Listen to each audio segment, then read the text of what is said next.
Hello everyone, welcome to Gateway classes. तो बेटा mechanical semester 4 के अंदर जो आपका सब्जेक्ट है मैन्युफैक्चरिंग प्रोसेस, इसकी जो यूनिट नंबर 1 है बहुत बड़ी यूनिट है, तो इसलिए हमने यूनिट नंबर 1 का जो वन शॉट है उसको हम दो पार्ट में कर रहे हैं। बाकी की जो रिमेनिंग 4 यूनिट्स होंगी, यूनिट नंबर 2, 3, 4, 5, हर यूनिट का केवल एक ही वन शॉट आएगा। तो यूनिट नंबर 1 बड़ी होने के कारण यहाँ पर हमने दो पार्ट में इसको कर रहे हैं। तो ये आपका सिलेबस है यूनिट नंबर 1 का, जिसमें एक मेजर पोर्शन था कास्टिंग। तो कास्टिंग हम ऑलरेडी पढ़ चुके हैं, है ना, यहां से लेकर के यहां तक हम ऑलरेडी पढ़ चुके हैं कास्टिंग वाला पोर्शन। अब जो आज का जो पार्ट 2 है वन शॉट का, उसमें हम ये पोर्शन कवर करेंगे। यहां पर हम बात करेंगे हॉट वर्किंग, कोल्ड वर्किंग, बहुत ही इंपॉर्टेंट टॉपिक है, हर बार यहां से 7 मार्क्स का क्वेश्चन पूछा जाता है। देन फोर्जिंग क्या होता है ना, रोलिंग क्या होता है, एक्सट्रूजन क्या होता है, ड्राइंग क्या होता है। बेसिकली यहाँ पर मेटल फॉर्मिंग की हम बात करने वाले हैं। किसकी बात करने वाले हैं? मेटल फॉर्मिंग की बात करेंगे। मेटल फॉर्मिंग के अंदर आपका फॉर्जिंग, रोलिंग, एक्सट्रूजन ये सब आता है।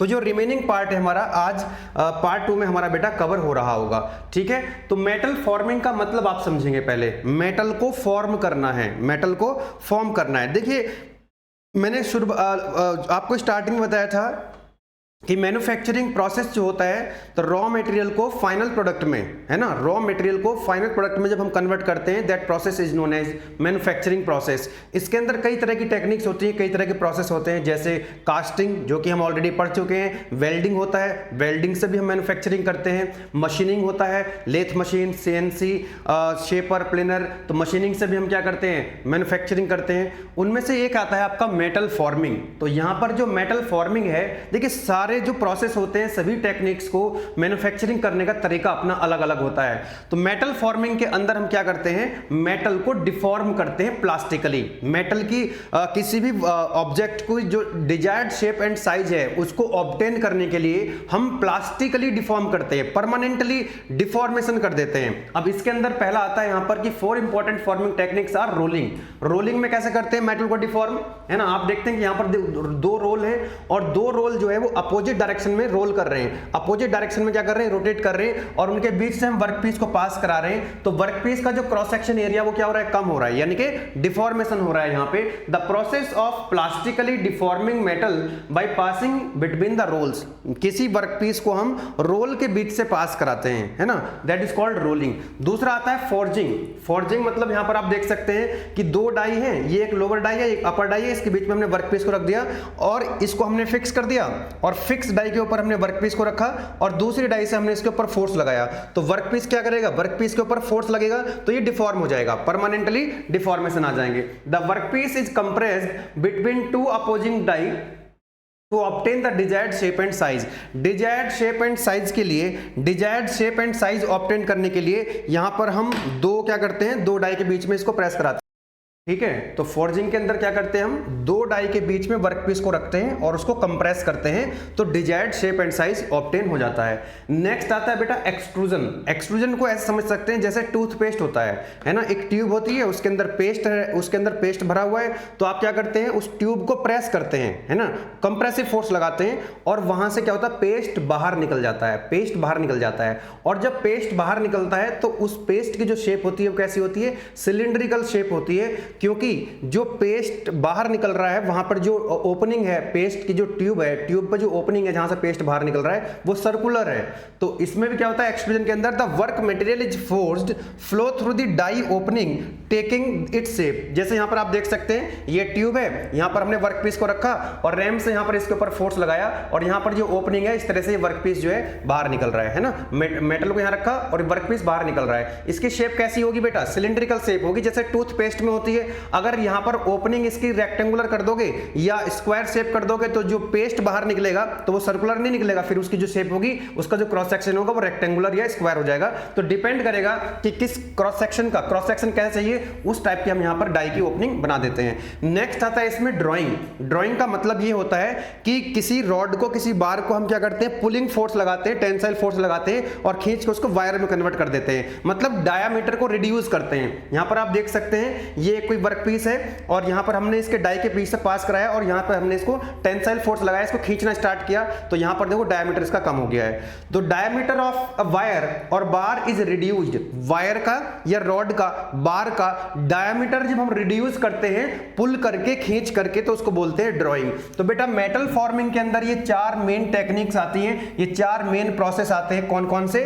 पहला रोलिंग, दूसरा फॉर्जिंग, तीसरा extrusion and the fourth one is drawing. ठीक है, तो याद रखेंगे मेटल फॉर्मिंग के अंदर हम प्लास्टिकली डिफॉर्म करते हैं, मेटल फॉर्मिंग के अंदर हम मेटल को प्लास्टिकली डिफॉर्म करते हैं, मतलब उसकी शेप एंड साइज को ऑब्टेन करने के लिए हम क्या कर देते हैं, उसको प्लास्टिकली डिफॉर्म कर देते हैं। ठीक है, सो अब यहां पर आप देख सकते हैं रोलिंग है, 2 वर्क पीस 2 रोलर के बीच से हमने पास करा दिया। फोर्जिंग के अंदर हमने जो है यहाँ वर्क पीस को रखा और ऊपर से हैमर या कोई डाई से इसको जो है प्रेस कर दिया। एक्सट्रूजन के अंदर हमने मटेरियल को रखा और उसको फोर्स लगाया और जो है ये एक्सट्रूड हो गया। नेक्स्ट, कुछ टर्मिनोलॉजी हैं जो आपको ध्यान रखने चाहिए। जैसे हम बोलते हैं कई बार प्लेट क्या होता है, स्ट्रिप क्या होता है और शीट क्या होता है, तो इनमें डिफरेंस आपको पता होना चाहिए। कि हम बोल रहे हैं कि यार ये एक प्लेट है, प्लेट का मतलब होता है it is the product with thickness is greater than 5। अगर थिकनेस 5 mm से ज्यादा है तब हम उसको बोलेंगे प्लेट।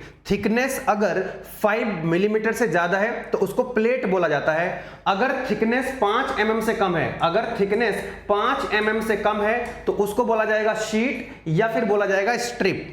अगर थिकनेस 5 mm से कम है तो क्या बोलोगे, उसको शीट बोलोगे या फिर स्ट्रिप बोलोगे। दोनों में डिफरेंस क्या है? दोनों में डिफरेंस ये है, अगर थिकनेस तो 5 mm से कम है लेकिन जो उसकी विड्थ है वो 600 mm से ज्यादा है तो वो शीट कहलाएगी। और स्ट्रिप क्या होगा कि थिकनेस तो 5 mm से कम रहेगी लेकिन उसकी जो विड्थ है वो 600 mm से कम रहेगी, that will be known as strip. आप यहां देख सकते हैं ये प्लेट है, इसकी थिकनेस ज्यादा है, ये शीट और स्ट्रिप है, इनकी थिकनेस कम है। ठीक है, शीट की जो विड्थ होती है वो ज्यादा होती है 600 mm से और स्ट्रिप की जो थिकनेस है वो कम होती है 600 mm से। ठीक है, तो ये बात आपको, ये जनरल टर्म है, हम डेली लाइफ में ये टर्म यूज भी करते हैं, प्लेट, शीट, स्ट्रिप, तो that is the difference between them. आगे बढ़ते हैं। नेक्स्ट, प्लास्टिक डिफॉर्मेशन की यहां पर बात हो रही है, क्योंकि मेटल फॉर्मेशन का मतलब ही ये है प्लास्टिक डिफॉर्मेशन। आपने स्ट्रेस स्ट्रेन डायग्राम पढ़ा होगा, this is stress and this is strain. तो जब हम किसी बॉडी के ऊपर, किसी स्पेसिमेन के ऊपर लोड अप्लाई करते हैं और लोड को अप्लाई करने के बाद जब हम लोड को रिमूव करते हैं तो बॉडी अपनी ओरिजिनल शेप एंड साइज में वापस आ जाती है। वो किसके कारण आती है? एक प्रॉपर्टी आपने पढ़ी होगी, इलास्टिसिटी। कौन सी? इलास्टिसिटी।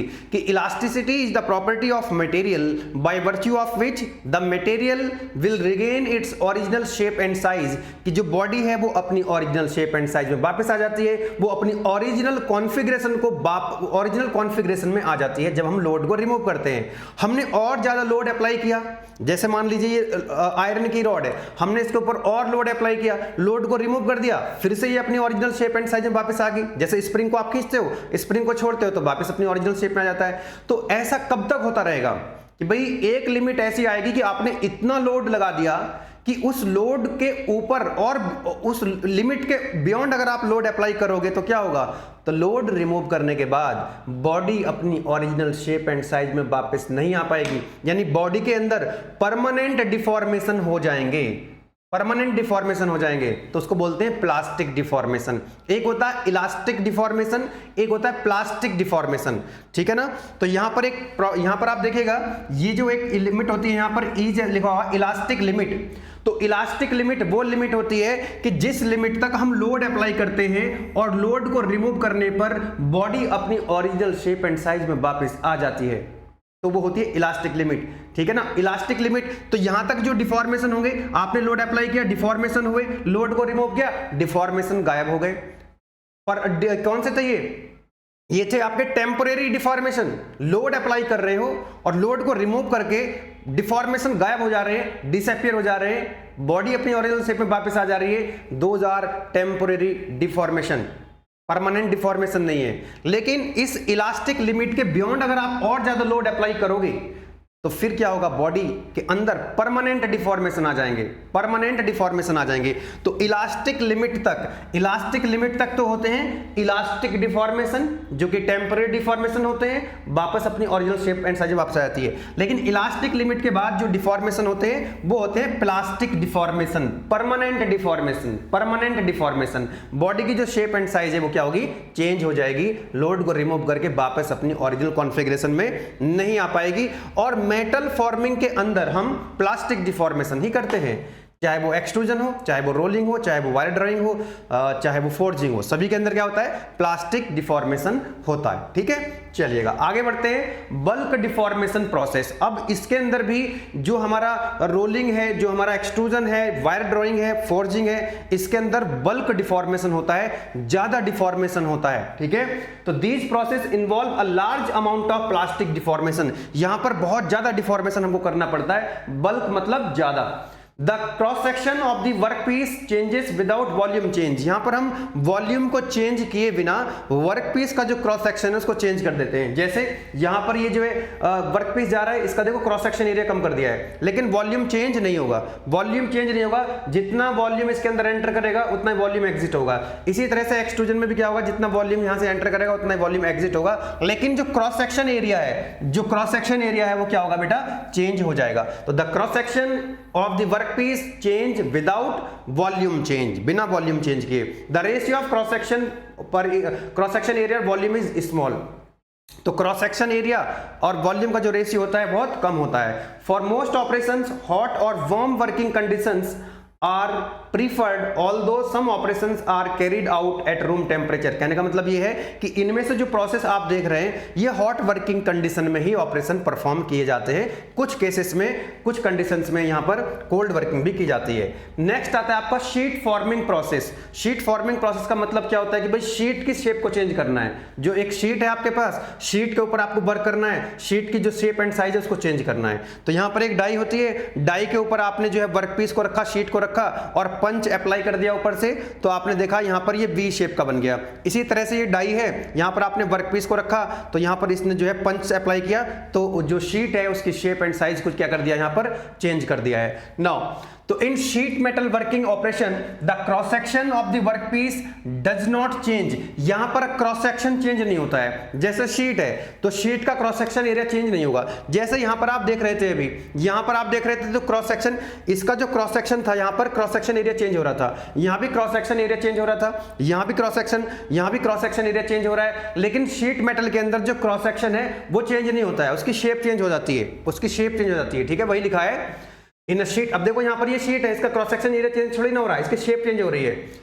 तो in sheet metal workpiece operation the cross section of the workpiece does not change, the material is only subjected to shape change, यहां पर शेप चेंज करी जाती है ना, इसकी जो शेप है उसको चेंज कर देते हैं with the help of die and punch. Die के ऊपर शीट को रखेंगे, पंच अप्लाई करेंगे तो यहां पर क्या हो जाएगी, इसकी शेप चेंज होगी, इसका क्रॉस सेक्शन एरिया चेंज नहीं होगा। ठीक है ना, आपने देखा होगा बॉक्स वगैरह बनते हैं, संदूक बनते हैं, ठीक है ना, तो वहां पर शीट की शेप चेंज होती है, क्रॉस सेक्शन चेंज नहीं होता है। द क्रॉस सेक्शन एरिया और वॉल्यूम बहुत हाई हो जाएगा यहाँ पे, क्योंकि यहाँ पर जो क्रॉस सेक्शन एरिया है पर यूनिट वॉल्यूम क्या हो जाएगा, यहाँ पर क्रॉस सेक्शन एरिया और वॉल्यूम का जो रेशियो है वो क्या होगा, बहुत ही ज्यादा होगा। Sheet metal working operations are perform on thin, यानी कि पहली बात मैंने शीट की बात हो रही है, शीट का मतलब क्या हुआ, पहली बात आपको बताया कि शीट की जो थिकनेस होगी वो क्या होगी, 5 mm से कम होती है। शीट की थिकनेस क्या होती है, 5 mm से कम होती है, तो शीट वर्क जहां पर हो रहा है इसका मतलब उसकी थिकनेस 5 mm से कम होगी। ठीक है ना, स्ट्रिप पे काम कर सकते हैं, कॉइल्स पे काम कर सकते हैं by means of set of tools called punch and die. तो पंच एंड डाई का यूज करके, जैसे ये पंच है, ये सॉरी ये डाई है और ये पंच है, तो डाई और पंच का यूज करके हम शीट के क्या करते हैं, शेप चेंज कर देते हैं। ठीक है ना, okay, they are always perform as cold working operations, यहां पर हम कोल्ड वर्किंग ऑपरेशन परफॉर्म करते हैं। एक होता है हॉट वर्किंग, एक होता है कोल्ड वर्किंग, बहुत इंपॉर्टेंट है, अभी आगे हम देखने वाले हैं हॉट वर्किंग, कोल्ड वर्किंग। तो यहां पर जो शीट मेटल ऑपरेशंस होते हैं वो कोल्ड वर्किंग में होते हैं, किसमें होते हैं, कोल्ड वर्किंग में होते हैं। जबकि यहां पर मैंने आपको बताया था रोलिंग हो गया, एक्सट्रूजन हो गया, फोर्जिंग हो गया, ये सब हॉट वर्किंग में होते हैं। ठीक है, चलिएगा तो अब एक टेम्परेचर आता है बेटा रिक्रिस्टलाइजेशन टेम्परेचर, और ये जो रिक्रिस्टलाइजेशन टेम्परेचर है यही डिफरेंशिएट करेगा कि हॉट वर्किंग क्या है और कोल्ड वर्किंग क्या है। उसमें फिर हम यहां पर देखेंगे कि हॉट वर्किंग और कोल्ड वर्किंग में डिफरेंस क्या होता है, उसके एडवांटेज और डिसएडवांटेज की हम बात करेंगे हॉट वर्किंग और कोल्ड वर्किंग की। तो पहले समझो यहां पर कि रिक्रिस्टलाइजेशन टेम्परेचर क्या होता है। रिक्रिस्टलाइजेशन, ठीक है ना, जिसको हम Rx से डिपेंड करते हैं। The minimum temperature at which the complete recrystallization of the cold work metal occur within a specified period of approximately 1 hour, यानी कि अप्रोक्सीमेटली 1 आवर के अंदर अगर पूरे का पूरा वो रिक्रिस्टलाइज हो जाता है ना, क्या हो जाता है, रिक्रिस्टलाइज हो जाता है, then that temperature is known as the recrystallization temperature. एक बार दोबारा पढ़ेंगे, द मिनिमम टेम्परेचर, ये मिनिमम टेम्परेचर है at which the complete recrystallization, जिस पर ये वो मिनिमम टेम्परेचर है जिस पर कंप्लीट रिक्रिस्टलाइजेशन हो जाएगा कोल्ड वर्क मेटल अगर विद इन स्पेसिफाइड पीरियड, एक अप्रोक्सीमेटली 1 आवर में, मतलब 1 घंटे के विद इन अप्रोक्सीमेटली 1 आवर वो मिनिमम टेम्परेचर जिसमें 1 घंटे के अंदर कंप्लीट रिक्रिस्टलाइजेशन हो जाए। क्या हो जाए, कंप्लीट रिक्रिस्टलाइजेशन हो जाए, then this temperature is known as recrystallization temperature.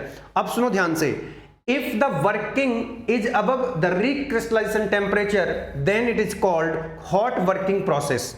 अगर जिस टेम्परेचर पे हम वर्क कर रहे हैं वो टेम्परेचर रिक्रिस्टलाइजेशन टेम्परेचर से ज्यादा है तो वो क्या कहलाएगा, हॉट वर्किंग प्रोसेस कहलाएगा।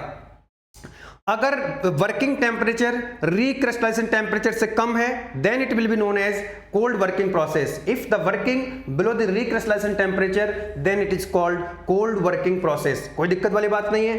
अब हम हॉट वर्किंग और कोल्ड वर्किंग में डिफरेंस देखेंगे। इससे पहले थोड़ा और देखते हैं हम रिक्रिस्टलाइजेशन के बारे में। Recrystallisation temperature varies between 1/3 to 1/2 of the melting point, क्योंकि हर एक मेटल का एक मेल्टिंग पॉइंट होता है, तो मेल्टिंग पॉइंट का 1/3 से लेकर के 1/2 के बीच में वेरी करता है क्या, रिक्रिस्टलाइजेशन टेम्परेचर।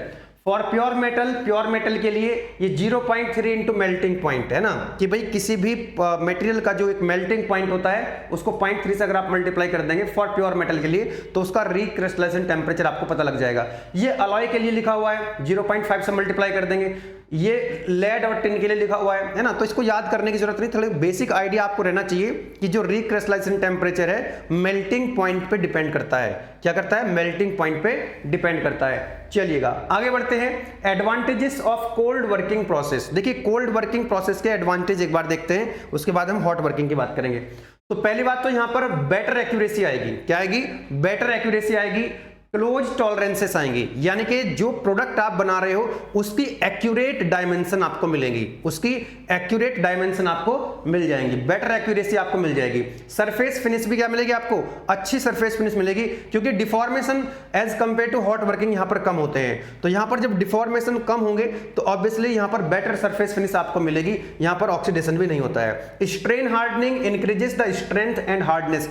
स्ट्रेन हार्डनिंग यहां पर होती है जिसके कारण ऑब्जेक्ट की जो प्रोडक्ट है, प्रोडक्ट की जो स्ट्रेंथ है, प्रोडक्ट की जो हार्डनेस है वो इंक्रीज हो जाती है। Grain flow during deformation can cause the desirable directional properties in the product. Actually यहां पर जो है ग्रेन फॉर्मेशन जो होता है, ग्रेन का जो फ्लो होता है वो एक डायरेक्शनल प्रॉपर्टीज को मतलब जो डिजायरेबल डायरेक्शनल प्रॉपर्टीज होती है उनको भी हम ऑब्टेन कर सकते हैं अपने हिसाब से। No heating of work required, क्योंकि यहां पर हमको कोल्ड वर्किंग है, वर्कपीस को हीट करने की जरूरत नहीं है, और वर्कपीस को हीट करने की जरूरत नहीं है तो हमको एनर्जी देने की यहां पर कम एनर्जी की जरूरत पड़ेगी। यानी कि डिफॉर्म जब कर रहे हैं, जब हम फोर्स लगा रहे हैं तब तो एनर्जी देनी पड़ेगी, डाई और पंच का जब हम यूज करेंगे तब तो देनी पड़ेगी, लेकिन वर्कपीस को हीट करने में जो एनर्जी जा रही थी वो एनर्जी हमारी बचेगी। ठीक है, तो no heating of work is required, less total energy, यानी कि हॉट वर्किंग के कंपेरिजन में ओवरऑल जो एनर्जी लगती है यहां पर कम एनर्जी लगती है। नेक्स्ट आता है आपका disadvantage of cold working. At the same time there are some disadvantages of cold working. पहला कि equipment of high forces and power required. एक बात बताओ, अगर ये मान लीजिए लोहे का है, इसको आप गर्म कर लो पहले और फिर फोर्स लगाओगे तो जल्दी डिफॉर्म होगा, लेकिन अगर ये लोहा ठंडा है, अगर इस ठंडे लोहे पे आप फोर्स लगाओगे हैमर से तो ये जल्दी डिफॉर्म नहीं होगा, यानी कि आपको ज्यादा फोर्स लगाना पड़ेगा। ज्यादा फोर्स लगाना पड़ेगा तो आपको जो हैमर है वो मजबूत चाहिए, है ना। तो कहने का मतलब ये है कोल्ड वर्किंग में जो इक्विपमेंट होते हैं ज्यादा फोर्स लगाना पड़ता है, ज्यादा पावर की रिक्वायरमेंट होती है। कोल्ड वर्किंग में ज्यादा फोर्स लगाना पड़ेगा, ज्यादा पावर की रिक्वायरमेंट होगी। The surface of the starting workpiece must be free from the scale and dirt. जब आप वर्क करेंगे तो जो वर्कपीस है वो डर्ट फ्री होना चाहिए, स्केल फ्री होना चाहिए, धूल मिट्टी उसके ऊपर नहीं होनी चाहिए। Ductility and strain hardening limit the amount of forming that can be done. ऐसा नहीं कि हर एक मटेरियल को आप क्या कर सकते हैं, कोल्ड वर्किंग में काम कर सकते हैं। कुछ मटेरियल ऐसे होते हैं कि अगर आप बिना हीट किए, बिना गर्म किए उन पे आप हथौड़ा चलाओगे, हैमर चलाओगे, उसको जो है तो वो क्या होंगे, क्रैक हो सकते हैं। तो इसलिए जरूरी हो जाता है कि पहले उसको हॉट हीट करा जाए और उसके बाद उस पर वर्क किया जाए। हॉट वर्किंग में ही करना पड़ता है, ठीक है।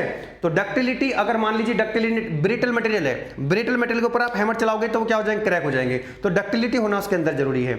In some operations, metal must be annealed to allow the further deformation. कुछ डिफॉर्मेशन तो मान लो हो गए, उसके बाद अगर आपको और ज्यादा डिफॉर्मेशन करने तो आपको एनिलिंग प्रोसेस करना पड़ता है ना। मटेरियल साइंस के अंदर आपने एनिलिंग पढ़ा होगा। Some metals are simply not ductile enough to be cold work. जो कुछ मटेरियल ऐसे होते हैं जो डक्टाइल नहीं होते हैं, तो उनको कोल्ड वर्किंग में करना मुश्किल होता है। Example of cold working are cold rolling हो गया, कोल्ड एक्सट्रूजन हो गया, प्रेस वर्क हो गया, लाइक बेंडिंग, शेयरिंग और ड्रॉइंग। ये क्या आता है, कोल्ड वर्किंग के अंदर आते हैं। नेक्स्ट आता है advantages of hot working. Hot working के एडवांटेज, अच्छा यहीं से आपको क्या मिल जाएंगे, डिफरेंस आ जाएगा। यहीं से अगर आपको डिफरेंस लिखना हो तो टेबल की फॉर्म में आप डिफरेंस लिख सकते हैं। तो एडवांटेज देखेंगे हॉट वर्किंग के। पहला कि porosity of metal is largely eliminated, कि वर्कपीस के अंदर जो हल्के फुल्के गैप होते हैं, वॉइड्स होते हैं, पोरोसिटी होती है, वो क्या होती है, पर एलिमिनेट हो जाती है, खत्म हो जाती है। The grain structure of the metal is refined, जो वर्कपीस का ग्रेन स्ट्रक्चर होता है वो रिफाइन हो जाता है। The impurities like slag are squeezed into fibers and distributed throughout the metal. अगर वर्कपीस के अंदर कहीं impurities है एक जगह, तो वो क्या होती है, वो फैल जाती है पूरे वर्कपीस के अंदर, squeezed हो जाती है, ठीक है ना, तो वो डिस्ट्रीब्यूट हो जाती है। The mechanical properties such as toughness, percentage of elongation, percentage of reduction in area and resistance to shock and vibrations are improved due to refinement of grain। क्योंकि ग्रेन रिफाइन हो रहे होते हैं यहाँ पर, तो ग्रेन अगर रिफाइन हो रहे होंगे तो बहुत सारी मैकेनिकल प्रॉपर्टीज इंप्रूव हो जाती हैं, जैसे इलोंगेशन इंप्रूव हो जाएगा यहाँ पे, और वाइब्रेशंस जो है वो कम हो जाएंगे, और रेजिस्टेंस भी जो है इंप्रूव हो जाएगा। At the same time there are some disadvantages of hot working, जैसे इट रिक्वायर्स एक्सपेंसिव टूल। यहाँ पर एक्सपेंसिव टूल्स की रिक्वायरमेंट होती है as compare to cold working. It produces the poor surface finish, यहां पर जो सरफेस फिनिश आती है वो पुअर आती है, जबकि कोल्ड वर्किंग में सरफेस फिनिशिंग अच्छी आ रही थी। यहां पर जो है due to rapid oxidation and scale formation on the metal surface, metal surface के ऊपर स्केल फॉर्मेशन होता है और ऑक्सीडेशन होता है, जिसके कारण उसकी पुअर सरफेस फिनिश आती है। Due to the poor surface finish the close tolerance can not be maintain. तो यहां पर क्लोज टॉलरेंस, यहां पर एक्यूरेसी नहीं आ पाती है, क्लोज टॉलरेंस एग्जैक्ट डायमेंशन यहां पर नहीं आ पाती है, जबकि कोल्ड वर्किंग में आ पा रही थी। इसके एग्जांपल है हॉट वर्किंग के, hot forging, hot rolling and hot extrusion etc. ठीक है, तो अगर आपको डिफरेंस लिखने के लिए आए या एडवांटेज डिसएडवांटेज लिखने के लिए आए कोल्ड वर्किंग और हॉट वर्किंग, तो आप लिख सकते हैं, ठीक है ना। अगर डिफरेंस आएंगे तो एक टेबल बना दीजिएगा, लेफ्ट में लिख दीजिएगा कोल्ड वर्किंग, राइट में लिख दीजिएगा हॉट वर्किंग, और 2 पेज में आराम से उसको लिख दीजिएगा, ठीक है। क्योंकि जहां पर थ्योरी होती है, आपका जो वे ऑफ रिप्रेजेंटेशन है that should be little bit good. Okay, चलिए बेटा, तो आगे बढ़ते हैं। नेक्स्ट आता है, अब हम पढ़ लेते हैं यहां पर रोलिंग क्या होता है। What is rolling? रोलिंग का मतलब है कि जो वर्कपीस है, वर्कपीस को हम 2 रोल के बीच से क्या कर रहे हैं, पास करा रहे हैं। तो यहां पर इसका जो क्रॉस सेक्शन एरिया ज्यादा है, और जब ये रोल से पास होगा तो इसका क्रॉस सेक्शन एरिया कम हो जाएगा। जैसे गन्ने का जूस निकलता है, 2 रोल होते हैं, उसके बीच से गन्ना पास कराते हैं, ठीक है। यहां पर बात है मेटल की, तो मेटल को, वर्कपीस को यहां पर पास कराएंगे रोल के बीच से, रोलर के बीच से, और इसका जो क्रॉस सेक्शन है वो कम हो जाएगा। देखो इसका क्रॉस सेक्शन एरिया ज्यादा है और इसका क्रॉस सेक्शन एरिया यहां पर क्या हो गया है बेटा, कम हो गया है, ठीक है। ये एक रोलर है, ये एक रोलर है, इसके बीच से वर्कपीस जो है पास हो रहा है, ठीक है। चलो आगे बढ़ते हैं। डायरेक्शन ऑफ फ्लो क्या होगी, वर्कपीस जो है वो इस डायरेक्शन में फ्लो कर रहा है। ओके, चलो जी, क्या लिखा हुआ है, the process of plastically deforming metal by passing it between rolls. Plastically हम डिफॉर्म कर रहे हैं मेटल को, कैसे कर रहे हैं कि मेटल को हम पास करा रहे हैं between the rolls. Rolling is based on the principle of reducing the cross sectional of workpiece by applying the compressive force through the set of roll. In ये जो सेट ऑफ रोल है, इन role के माध्यम से हम workpiece पे compressive force लगा रहे हैं, जिसके कारण उसका जो क्रॉस सेक्शन एरिया है वो कम हो रहा है। The metals taken into the rolls by friction and subsequently compressed to obtain the final shape. तो यहां पर हम कंप्रेस भी कर रहे हैं और यहां पर फ्रिक्शन के कारण और हम जो रोलर से कंप्रेस कर रहे हैं उसके कारण यहां पर जो वर्कपीस है उसका क्रॉस सेक्शन रिड्यूस हो रहा है और जो डिजायर्ड शेप एंड साइज चाहिए वो मिल रहा है। Mostly it is hot working process. जो रोलिंग होती है वो जनरली हॉट वर्किंग कंडीशन में होती है। आगे बढ़ते हैं नेक्स्ट एडवांटेज की अगर हम बात करें तो हाई प्रोडक्शन रेट। रोलिंग से जो प्रोडक्शन रेट होगा, मैन्युफैक्चरिंग काफी फास्ट हो सकती है। Improve the mechanical properties improve हो जाती है। Reduce the material waste. यहां पर मटेरियल वेस्ट नहीं होता है। जैसे फॉर एग्जांपल आप लोग लेथ मशीन पर काम करते हो, मशीनिंग करते हो, तो वहां पर वर्कपीस जब रोटेट करता है तो वर्कपीस से मेटल को रिमूव करते हैं, तो वहां पर मेटल रिमूव होता है in the form of chips. तो चिप्स की फॉर्म में मेटल क्या होता है? वेस्ट होता है। अगर आपने लेथ मशीन पर देखा है तो वहां पर मशीनिंग का जब हम करते हैं लेथ मशीन पे तो मेटल रिमूव होता है, वो चिप्स के फॉर्म में मेटल वेस्ट होता है, जबकि यहां पर मेटल वेस्ट नहीं होता है। Reduce the material waste. Close tolerance, यहां पर क्लोज टॉलरेंस मिलेंगे आपको, डायमेंशनल एक्यूरेसी मिल जाएगी, सरफेस फिनिशिंग अच्छी आएगी, वर्सेटिलिटी है, कई तरह के प्रोडक्ट यहां पर आप बना सकते हैं। कॉस्ट इफेक्टिवनेस है, कॉस्ट भी ऑप्टिमाइज हो जाती है। डिसएडवांटेज की बात करें तो इक्विपमेंट की कॉस्ट काफी ज्यादा होती है, limited complexity, dimensional accuracy, setup time, material limitations, हर एक मटेरियल को आप नहीं कर सकते हैं, सरफेस कुछ डिफेक्ट्स आ सकते हैं, ठीक है, और एनवायरमेंटल पे भी इंपैक्ट आपको यहां पर देखने को मिलता है। नेक्स्ट आता है डिफेक्ट्स इन रोलिंग, कि रोलिंग में कौन कौन से डिफेक्ट्स हो सकते हैं। जैसे फर्स्ट वन है एकेटिव एग्जाम में एकेटिव एग्जाम में क्वेश्चन पूछा गया है कि रोलिंग के दौरान कौन कौन से डिफेक्ट्स हो सकते हैं, है ना। सरफेस डिफेक्ट आता है पहला किसकी वजह से आता है? What is surface defect? कि स्केल है, रस्ट आ जाती है, उस पे स्क्रैचेस आ जाते हैं, पिट्स एंड क्रैक्स आ जाते हैं। कारण क्या है? Inclusions and impurities in the materials, कि मटेरियल्स पे कुछ इंक्लूजन्स थे, कुछ इंप्योरिटीज थी, जिसके कारण वहां पर स्केल, रस्ट, स्क्रैचेस आ गए, उनको बोलते हैं सरफेस। जो सरफेस के ऊपर डिफेक्ट आते हैं, सरफेस के ऊपर डिफेक्ट आएंगे कब? जब उसके ऊपर डस्ट लग रहा होगा, स्क्रैचेस आ गए, तो सरफेस के ऊपर जो डिफेक्ट आते हैं उसको बोलते हैं सरफेस डिफेक्ट। दूसरा आता है वेवी एजेस, है ना। वेवी एजेस जो है आप देख सकते हैं कुछ इस तरह से जो हो जाता है उसको बोलते हैं वेवी एजेस। कारण क्या होता है? ये strip is thinner along the edge then it centre, कि सेंटर के कंपैरिजन में एजेस जो स्ट्रिप जो होती है, जो शीट होती है वो थिन हो जाती है अलोंग द एज के अलोंग, यानी कि साइड में तो वो थिन हो जाती है, और जबकि सेंटर में क्या होती है? उसकी मोटाई ज्यादा होती है। सेंटर में क्या होती है? इसकी मोटाई ज्यादा होती है, ठीक है। कारण क्या है? तो due to roll bending edges elongates more and buckle. ये क्या होता है? रोलिंग, जो रोल्स होते हैं वो रोल जो है प्रॉपर तरीके से डिजाइन नहीं करे गए होते हैं। Due to roll bending, roll की जो एजेस होती है वो बेंड हो जाती है, जिसके कारण ये होता है। एलिगेटोरिंग, इसमें क्या होता है? जो एजेस है वो ब्रेक हो जाती है। एजेस क्या होती है? ब्रेक हो जाती है। नॉन यूनिफॉर्म डिफॉर्मेशन के कारण यहां पर क्या होता है? एलिगेटोरिंग डिफेक्ट जो है आ जाता है। तो अगर ये क्वेश्चन आता है तो आप इस तरह से लिख सकते हैं, ठीक है। Now the draft in rolling process, important है, draft in rolling process and maximum draft, कि भाई रोलिंग के अंदर ड्राफ्ट क्या होता है और मैक्सिमम ड्राफ्ट का यहां पर डेरिवेशन आपको देखने को मिलता है। एकेटिव एग्जाम में ये पहले पूछा जा चुका है, इसलिए इंपॉर्टेंट टॉपिक है, ध्यान से आप लोग सुनिएगा, समझिएगा। So in rolling, draft is the difference between the initial thickness and final thickness. Initial thickness मान लेते हैं HO है और final thickness है HF, final thickness है HF।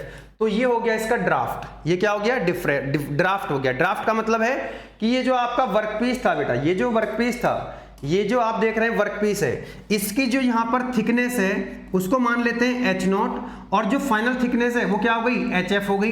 तो ऑब्वियसली इसकी जो थिकनेस है वो तो घट गई है।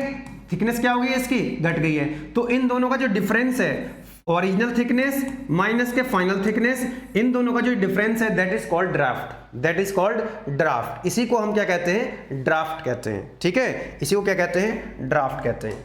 आइए, तो वही चीज देखो यहां लिखी गई है, in rolling draft is the difference between initial thickness and final thickness of the metal. It is the amount by which the cross-sectional area of the material is reduced in a single pass through the set of the roll.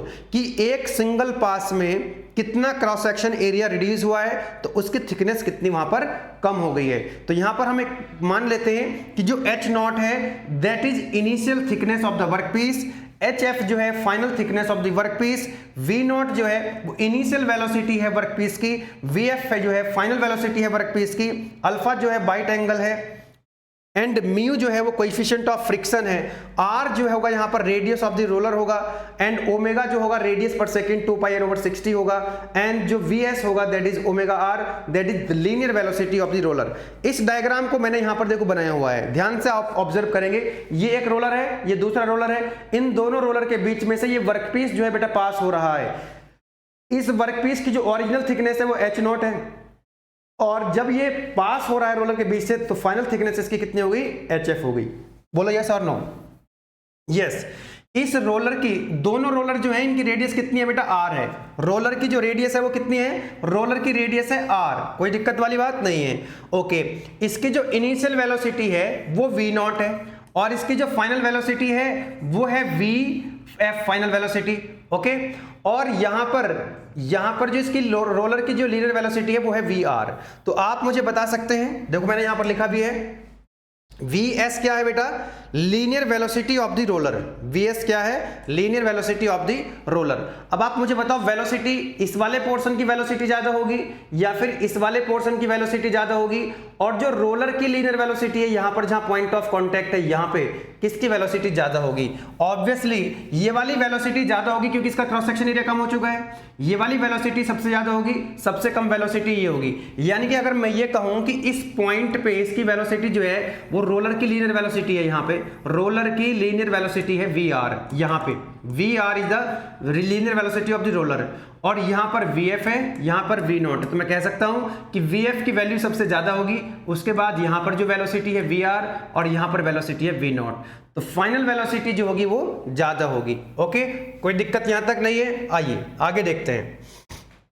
Now अब ध्यान से जरा observe करेंगे, यहां पर हो रही है एंट्री, यहां पर तो हो रही है एंट्री, ओके, और यहां पर हो गया एक न्यूट्रल प्लेन। ये जो प्लेन है बेटा ये कहलाएगा हमारा न्यूट्रल प्लेन। यहां पर आप देख सकते हैं यहां पर एग्जिट प्लेन है, ये क्या है, आपका एग्जिट प्लेन है। अरे जैसे ये वर्कपीस से कांटेक्ट में आएगा, यहां पर कांटेक्ट में आया यहां पर, तो ये तो हो गया एंट्री प्लेन, ये हो गया इसका न्यूट्रल प्लेन, और ये हो गया इसका एग्जिट प्लेन। यहां से क्या हो रहा है, वर्कपीस जो है क्रॉस सेक्शन एरिया रिड्यूस होकर के बाहर निकल रहा है। चलो जी अब आगे बढ़ते हैं। अच्छा एक चीज और याद रखेंगे, एट न्यूट्रल प्लेन, ये जो न्यूट्रल प्लेन होगा यहां पे, दिस वन न्यूट्रल प्लेन पे जो VR होगा, यानी कि velocity of roller that is equal to V naught that is equal to VF, यानी कि तीनों वेलोसिटी यहां पर क्या हो जाएंगी, बराबर हो जाएंगी। चलो अब आगे बढ़ते हैं नेक्स्ट। अब जरा ध्यान से ऑब्जर्व करेंगे, ये जो रोलर है बेटा, ये जो रोलर है इसको बोल दिया मैंने ये जो पॉइंट देखो, ये पॉइंट जहां पर एंट्री हो रही है ना, ये पॉइंट A है, ये पॉइंट सेंटर जो है इसका B है, और यहां पर मैंने बोल दिया ये पॉइंट C है। बोलो यस और नो? तो ये क्या हो जाएगा बेटा, रोलर की रेडियस R हो जाएगी, तो ये भी क्या हो जाएगा, रोलर की रेडियस R हो जाएगी। अरे यस और नो, ध्यान से ऑब्जर्व करो, ये भी रेडियस R है, ये भी रेडियस R है, और ये जो इनके एंगल है ये है बाइट एंगल अल्फा, ये है बाइट एंगल अल्फा। बोलो कोई दिक्कत वाली बात नहीं है, बोलो कोई दिक्कत वाली बात नहीं है। दोबारा से ऑब्जर्व करो, ये चीज अगर आपको समझ में आ गई तो कोई दिक्कत नहीं है। ये है आपकी यहां पर एंट्री, जिसको मैंने बोला पॉइंट A, ये इसका सेंटर है, ये इसकी रेडियस होगी कि नहीं होगी, यस इसकी रेडियस होगी। ये भी क्या होगी, इसकी रेडियस होगी, ये भी क्या होगी, इसकी रेडियस होगी। ये एंगल होगा अल्फा, जिसको हम बोलते हैं बाइट एंगल। ओके, नाउ अब ध्यान से ऑब्जर्व करो कि ये जो थिकनेस है यहां पर, ये कितनी थिकनेस है, ये थिकनेस है H नॉट, और यहां पर जो थिकनेस होगी वो कितनी होगी, HF। ओके, तो यहां पर आपने देखा जो थिकनेस है इस तरफ, ये वाली जो थिकनेस है, ये वाली थिकनेस कितनी है, दिस इज, अगर मैं बोलूं थिकनेस कितनी हो गई है इसकी, डेल्टा H, कितनी थिकनेस कम हो गई है, delta H is equal to कितना हो गया, पहले थी H नॉट, बाद में हो गई HF। बोलो यस और नो? तो ये जो डेल्टा एच है ये हो गया थिकनेस में रिडक्शन।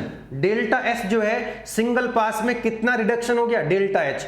अब आप यहां पर ध्यान से ऑब्जर्व करो कि भाई एक बात बताओ, ये जो यहां पर रिडक्शन हुआ और यहां पर रिडक्शन हुआ, यानी कि ये भी रिडक्शन है, यहां भी रिडक्शन है। अगर टोटल रिडक्शन डेल्टा एच है तो हम कह सकते हैं कि डेल्टा एच बाई 2 तो ये होगा और डेल्टा एच बाई 2 ये होगा।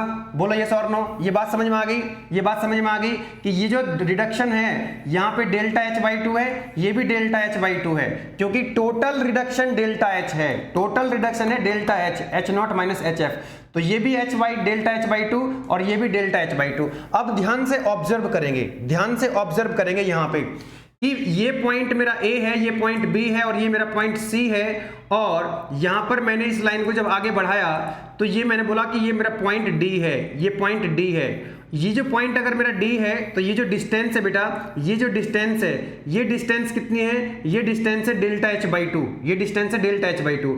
अब देखो जरा ध्यान से, ये है आर रेडियस, ये रेडियस आर है ए बी, और ये जो है रेडियस है ये भी कितनी बी सी, और यहां से जो डिस्टेंस आप देख रहे हो BD, ये वाली जो डिस्टेंस है BD, यहां तो राइट एंगल ट्रायंगल बन रहा है, यहां तो क्या बन रहा है, राइट एंगल ट्रायंगल बन रहा है, राइट एंगल ट्रायंगल बन रहा है। अरे बोलो यस और नो, क्या बन रहा है यहां पे, मैं दोबारा से लिख दे रहा हूं यहां पे।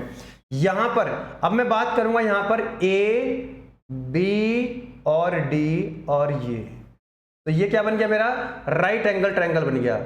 ओके, राइट एंगल ट्रायंगल बन गया। अब जरा ध्यान से देखो, total reduction in the single pass that is equal to draft. Total reduction in the draft, उसको हम क्या बोलते हैं, draft. Total reduction in a single pass that is called draft. तो अब यहां से आप मुझे बता सकते हैं कि डेल्टा एच बाई 2 कितना होगा, तो इस CD के बराबर होगा कि नहीं होगा।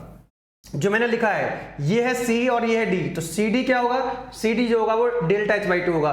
और AB कितना है बेटा, यहां से AB कितना है, AB जो है AB और BC जो है वो रेडियस के बराबर है। बोलो यस और नो। तो बताओ CD कितना हो जाएगा, अरे यार ये रहा CD, ये रहा CD, तो CD कितना हो गया, BC माइनस BD, यानी टोटल BC माइनस BD, यानी कि ये हो जाएगा आपका BC माइनस के BD। बोलो यस और नो। अच्छा जी, आप ये वाले ट्रायंगल में, ये वाला जो ट्रायंगल है आपका, ये वाला ट्रायंगल, क्या इसमें आप कॉस अल्फा लिख सकते हो, बताओ कॉस कितना होता है, cos alpha is equal to base upon hypotenuse. तो बेस कितना है, बेस तो ये वाला है, बेस कितना है BD upon AB, BD upon AB। बोलो यस और नो, BD अपॉन AB। तो BD कितना हो गया बेटा, अच्छा AB कितना है, AB तो R है, तो यहां से आप देख सकते हैं, यहां से आप देख सकते हैं जो BD है वो कितना हो जाएगा, AB cos अल्फा, और AB की वैल्यू R है, तो BD की वैल्यू हो जाएगी R cos अल्फा। अरे यस और नो, छोटे वाला ट्रायंगल यूज कर लो यार, छोटे वाला ट्रायंगल यूज कर लो। जब मैंने डिटेल लेक्चर दिया था तो मैंने साथ के साथ बनाया था, तो इसलिए थोड़ा सा आप पॉज करके थोड़ा और इसको जूम करके समझ सकते हो। तो कहने का मतलब ये है बेटा कि BD इस छोटे वाले ट्रायंगल से, इस वाले ट्रायंगल से cos अल्फा से क्या मिल जाएगा आपको, BD is equal to R cos alpha मिल जाएगा।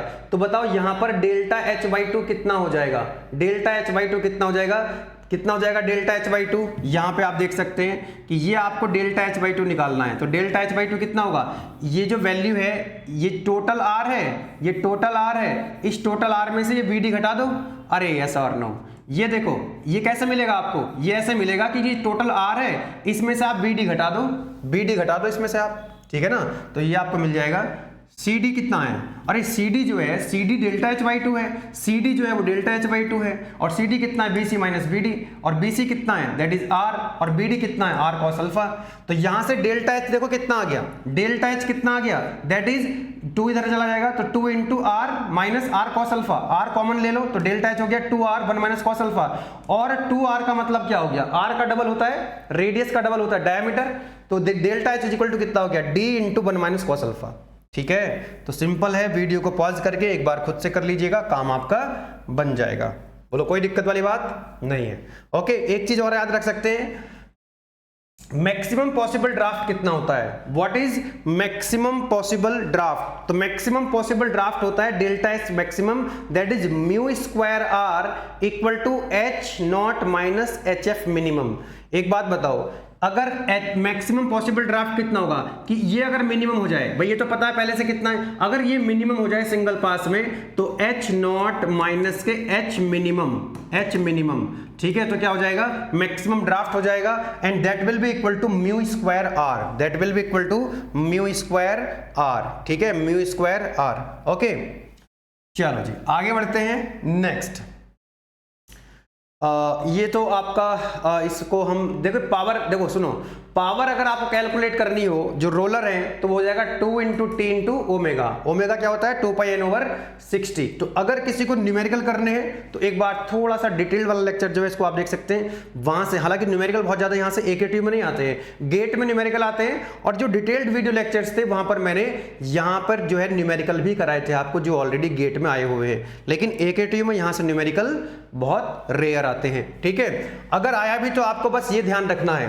बस आपको ये ध्यान रखना है, इस पिक्चर को ध्यान रखना है, इसी पिक्चर से आपका काम हो जाएगा। मैक्सिमम ड्राफ्ट पूछेगा आपसे तो म्यू स्क्वायर आर हो जाएगा, है ना। म्यू की वैल्यू अगर आपको दे रखी होगी कोएफिशिएंट ऑफ फ्रिक्शन, तो म्यू स्क्वायर आर जो है that is the maximum draft. Maximum draft पूछ सकता है आपसे, गेट में पूछता है, अगर एकेटी में पूछेगा तो आप क्या लिखेंगे, mu square R that is called maximum draft. Okay चलो जी आगे आता है हमारा फॉर्जिंग। नेक्स्ट जो प्रोसेस है दैट इज फॉर्जिंग। आपने लोहार को देखा होगा, है ना, लोहार को देखा होगा आपने, वो पहले क्या करता है, वर्कपीस को हीट करता है, और वर्कपीस को हीट करने के बाद एक डिवाइस होती है एनविल, है ना, डाई होती है, उसके ऊपर रख के और जो उसके ऊपर हैमर से या रैम से उसको क्या करता है, प्रेस करता है और डिजायर्ड शेप एंड साइज में ऑब्टेन कर लेता है। जो भी शेप एंड साइज का ऑब्जेक्ट चाहिए उसमें क्या कर लेता है, वो डिफॉर्म कर देता है उसको, प्लास्टिकली डिफॉर्मेशन यहाँ पे हो जाते हैं। और अच्छी बात ये रहती है यहाँ पर ग्रेन्स कटते नहीं है, वो ग्रेन्स को मोड़ देते हैं। जैसे मशीनिंग में तो कट जाते हैं ग्रेन्स, भाई मशीनिंग करोगे काट दोगे लेथ मशीन से उसको, तो उसके तो ग्रेन्स कट जाएंगे, लेकिन फॉर्जिंग के अंदर क्या करते हैं, ग्रेन्स को हम काटते नहीं है, ग्रेन्स को मोड़ देते हैं। ठीक है ना, कुछ इस तरह से देखो, ये तो कटे हुए ग्रेन है, ये कटे हुए ग्रेन है, और यहाँ पर जो ग्रेन्स है ना वो क्या कर दिए हैं, बेंड कर दिए हैं, मोड़ दिए हैं ग्रेन एक पर्टिकुलर डायरेक्शन में, जिसके कारण इसकी जो स्ट्रेंथ आती है ना बहुत अच्छी स्ट्रेंथ आती है। जो आपके क्रेन के हुक बनाए जाते हैं, जो क्रेन के हुक बनाए जाते हैं, क्योंकि क्रेन का जो हुक होता है उसी एक हुक के ऊपर बहुत ज्यादा लोड होता है, तो उसकी बहुत ज्यादा स्ट्रेंथ चाहिए होती है वहां पे, तो इसलिए वो बनाए जाते हैं फोर्जिंग से। जहां भी कहीं पर भी ऐसा कोई चीज है, हुक है, वहां पर बहुत ज्यादा लोड लगा हुआ है, किसी एक बहुत सारा लोड वियर करना है, तो वो बनाए जाते हैं क्या, फोर्जिंग से, जहां पर जो ग्रेन्स हैं वो कटे नहीं। ठीक है ना, तो लिखा है यहां पे the forging process is a metal working process by which metal or alloy are plastically deform to the desired shape by the application of compressive force with the help of pair of die। यहां पर die होती है, एक नीचे fix die होती है, ऊपर workpiece रखते हैं, और ऊपर से जो दूसरी डाई होती है उससे हम क्या करते हैं, कंप्रेस करते हैं, और कंप्रेस करके हम प्लास्टिकली डिफॉर्म कर देते हैं। तो हम जो भी आज पढ़ रहे हैं इस यूनिट के अंदर वो सब प्लास्टिक डिफॉर्मेशन है, परमानेंट डिफॉर्मेशन है। ठीक है, because of the manipulative ability of the forging process it is possible to closely control the grain flow. यहां पर हम ग्रेन का जो फ्लो है उसको हम क्या कर सकते हैं, कंट्रोल कर सकते हैं इन स्पेसिफिक डायरेक्शन, किसी पर्टिकुलर डायरेक्शन में ग्रेन का हम फ्लो करा सकते हैं, such that the best mechanical properties can be obtained based on the specific application. कि जिस प्रोडक्ट को, जो ऑब्जेक्ट हम बना रहे हैं उसके एप्लीकेशंस कहां पर है, जहां पर उसको हम यूज करेंगे उस प्रोडक्ट को, उसमें कौन सी मैकेनिकल प्रॉपर्टीज होनी चाहिए, उस मैकेनिकल प्रॉपर्टीज को हम ऑब्टेन कर सकते हैं with the help of forging, क्योंकि यहां पर हम ग्रेन्स को कंट्रोल कर सकते हैं। नेक्स्ट आता है आपका फोर्जेबिलिटी, कि भाई किसी मटेरियल को कितना इजीली हम फोर्ज कर सकते हैं, दैट इज कॉल्ड फोर्जेबिलिटी। तो forgeability of a metal can be defined as its capability to undergo deformation by forging without cracking. कि भाई जो मटेरियल है उसके अंदर कितनी कैपेबिलिटी है, कितनी एबिलिटी है कि उसके अंदर डिफॉर्मेशन हो जाए under the action of compressive force, और वो क्रैक भी ना हो। अब ऐसा कोई मेटल है हम फोर्जिंग करना चाहते हैं, उसके अंदर क्रैक हो जाते हैं, तो इसका मतलब उसके अंदर फोर्जेबिलिटी कम है, फोर्जेबिलिटी उसके अंदर कम है। ठीक है, तो metal which can be form easily without cracking with low force has good forgeability. अगर हम कम फोर्स लगा करके उसको फोर्ज कर पा रहे हैं, कम फोर्स लगा करके उसको हम डिफॉर्म कर पा रहे हैं, इसका मतलब उसकी अंदर जो है अच्छी फोर्जेबिलिटी है। Upsetting test and hot twist test are used to determine the forgeability. Upsetting test होता है, हॉट ट्विस्ट, कुछ टेस्ट होते हैं ये जानने के लिए कि इस मटेरियल की जो फोर्जेबिलिटी है वो कितनी है। Forge ability increase with temperature, temperature बढ़ाने पर फोर्ज की जो फोर्ज एबिलिटी इंक्रीज हो जाती है। फोर्जिंग प्रोसेस, फोर्जिंग प्रोसेस के अंदर आता है आपका ओपन डाई फोर्जिंग, दूसरा आता है close die forging. Open die forging में देख रहे हैं आप यहाँ पर वर्कपीस रखा हुआ है, तो यहाँ पर ये फ्लैट डाई है ना, ये फ्लैट डाई है, ये फिक्स रहेगी, इसके ऊपर फोर्स लगाएंगे तो देखो जब फोर्स लगाएंगे तो इसका जो डायमीटर है वो इंक्रीज हो जाएगा, है ना, और इसकी जो लेंथ है वो कम हो जाएगी, हाइट कम होती चली जाएगी, डायमीटर इंक्रीज होता चला जाएगा। यहाँ पर जो क्लोज्ड फोर्जिंग है, यहाँ पर आप देख सकते हैं पहले से ही जो इसकी डाई है उसके अंदर ये जो है इसका एक इंप्रेशन बना हुआ है, तो जब इंप्रेशन बना हुआ है इसके अंदर तो उसी टाइप की वो शेप ले लेगा। जैसा आप देखेंगे जैसे आपने फोर्स लगाया तो जिस तरह का ये बना हुआ है ना, सांचा बना हुआ है, तो उसी तरह की शेप ले लेगा। देखो उस तरह की शेप यहाँ पर ले ली, जबकि ये ओपन डाई फोर्जिंग है, क्लोज डाई फोर्जिंग है। जैसे समझ लीजिए कि जैसे समोसा है, तो समोसा आप हाथ से बना रहे, कोई आपके पास कोई सांचा नहीं है ना, कोई इंप्रेशन नहीं है, तो उसकी शेप बिगड़ जाएगी। लेकिन जब गुंजिया बनाते हैं तो गुंजिया बनाने की जो मशीन होती है, आपने उसके अंदर मटेरियल रखा और मटेरियल रखने के बाद उसने आपने बंद कर दिया, जब आप उसको बंद कर देंगे ऐसे तो वो उसी की शेप ले लेगा जो पहले से शेप उसकी बनी हुई है ना। अगर आप गुंजिया बनाएंगे फ्री हैंड से, बिना मशीन के गुंजिया बनाएंगे आप लोग, तो उसकी शेप बिगड़ सकती है, that is called open die forging. जबकि गुंजिया की जो मशीन होती है उसके अंदर आप मटेरियल रखोगे, उसको फिक्स कर दो, ऐसे बंद कर दोगे तो वो उसी की शेप ले लेगा, क्योंकि उसके अंदर ऑलरेडी क्या थे, इंप्रेशन थे। ओके, चलिए आगे बढ़ते हैं नेक्स्ट। तो फोर्जिंग प्रोसेस के अंदर एक तो आ गया आपका ओपन डाई फोर्जिंग, है ना। तो in open die forging the metal workpiece is shaped between flat or slightly contoured die with no enclosed impression. यहां पर कोई इनक्लोज्ड इंप्रेशन नहीं होते, फ्लैट डाई होती है। कैसी डाई होती है? फ्लैट डाई होती है। The operator use handled or power driven tools such as hammers or presses to deform the workpiece into the desired shape. Desired shape obtain करने के लिए जो ऑपरेटर होता है इसको जो है वो मैन्युअली या फिर प्रेस से इसको क्या करता है, इसको तो फिक्स कर देंगे, यहां से उसको हैमर चलाएगा या इसको किसी पावर का यूज करते हुए। नेक्स्ट आता है open die forging suitable for producing the large components with simple shape. अगर सिंपल शेप है तो हम ओपन डाई फोर्जिंग करेंगे, जैसे शाफ्ट बनानी हो, बार बनानी हो, ब्लॉक बनानी हो, सिलेंडर बनाने हो।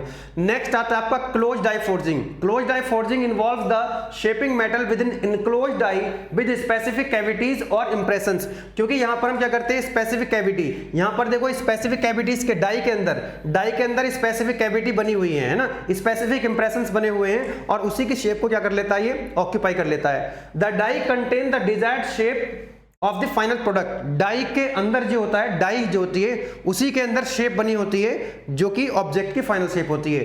And metal workpiece is compressed between them. उन डाई के अंदर हम मेटल को क्या करते हैं, उसके अंदर रखें, कंप्रेस कर देंगे। जैसे गुंजिया मशीन के अंदर हम मटेरियल रखा और उसको कंप्रेस कर दिया तो fill the cavity, cavity fill हो जाती है to take the desired form. Close die forging is used to produce the complex shape. Complex shape के ऑब्जेक्ट जब बनाने होते हैं तो हम क्लोज डाई फोर्जिंग यूज करते हैं with close tolerance and excellence surface finish. Finishing भी अच्छी आती है यहाँ पर, सच एज ऑटोमोटिव कंपोनेंट्स बनाए जाते हैं, एरोस्पेस पार्ट्स बनाए जाते हैं एंड टूलिंग कंपोनेंट्स, टूल्स कुछ बनाए जाते हैं। नेक्स्ट आता है आपका रोल फोर्जिंग, है ना। रोल फोर्जिंग का मतलब है यहाँ पर जो रोल होंगे इनके बीच से हम वर्कपीस को पास कराएंगे। तो in roll forging involves the shaping metal between the rotating cylindrical rolls. ये सिलेंड्रिकल रोल्स है जो रोटेट करेंगे to reduce its thickness to change the shape. Shape को चेंज करने के लिए थिकनेस यहाँ पर कम कर दी जाती है।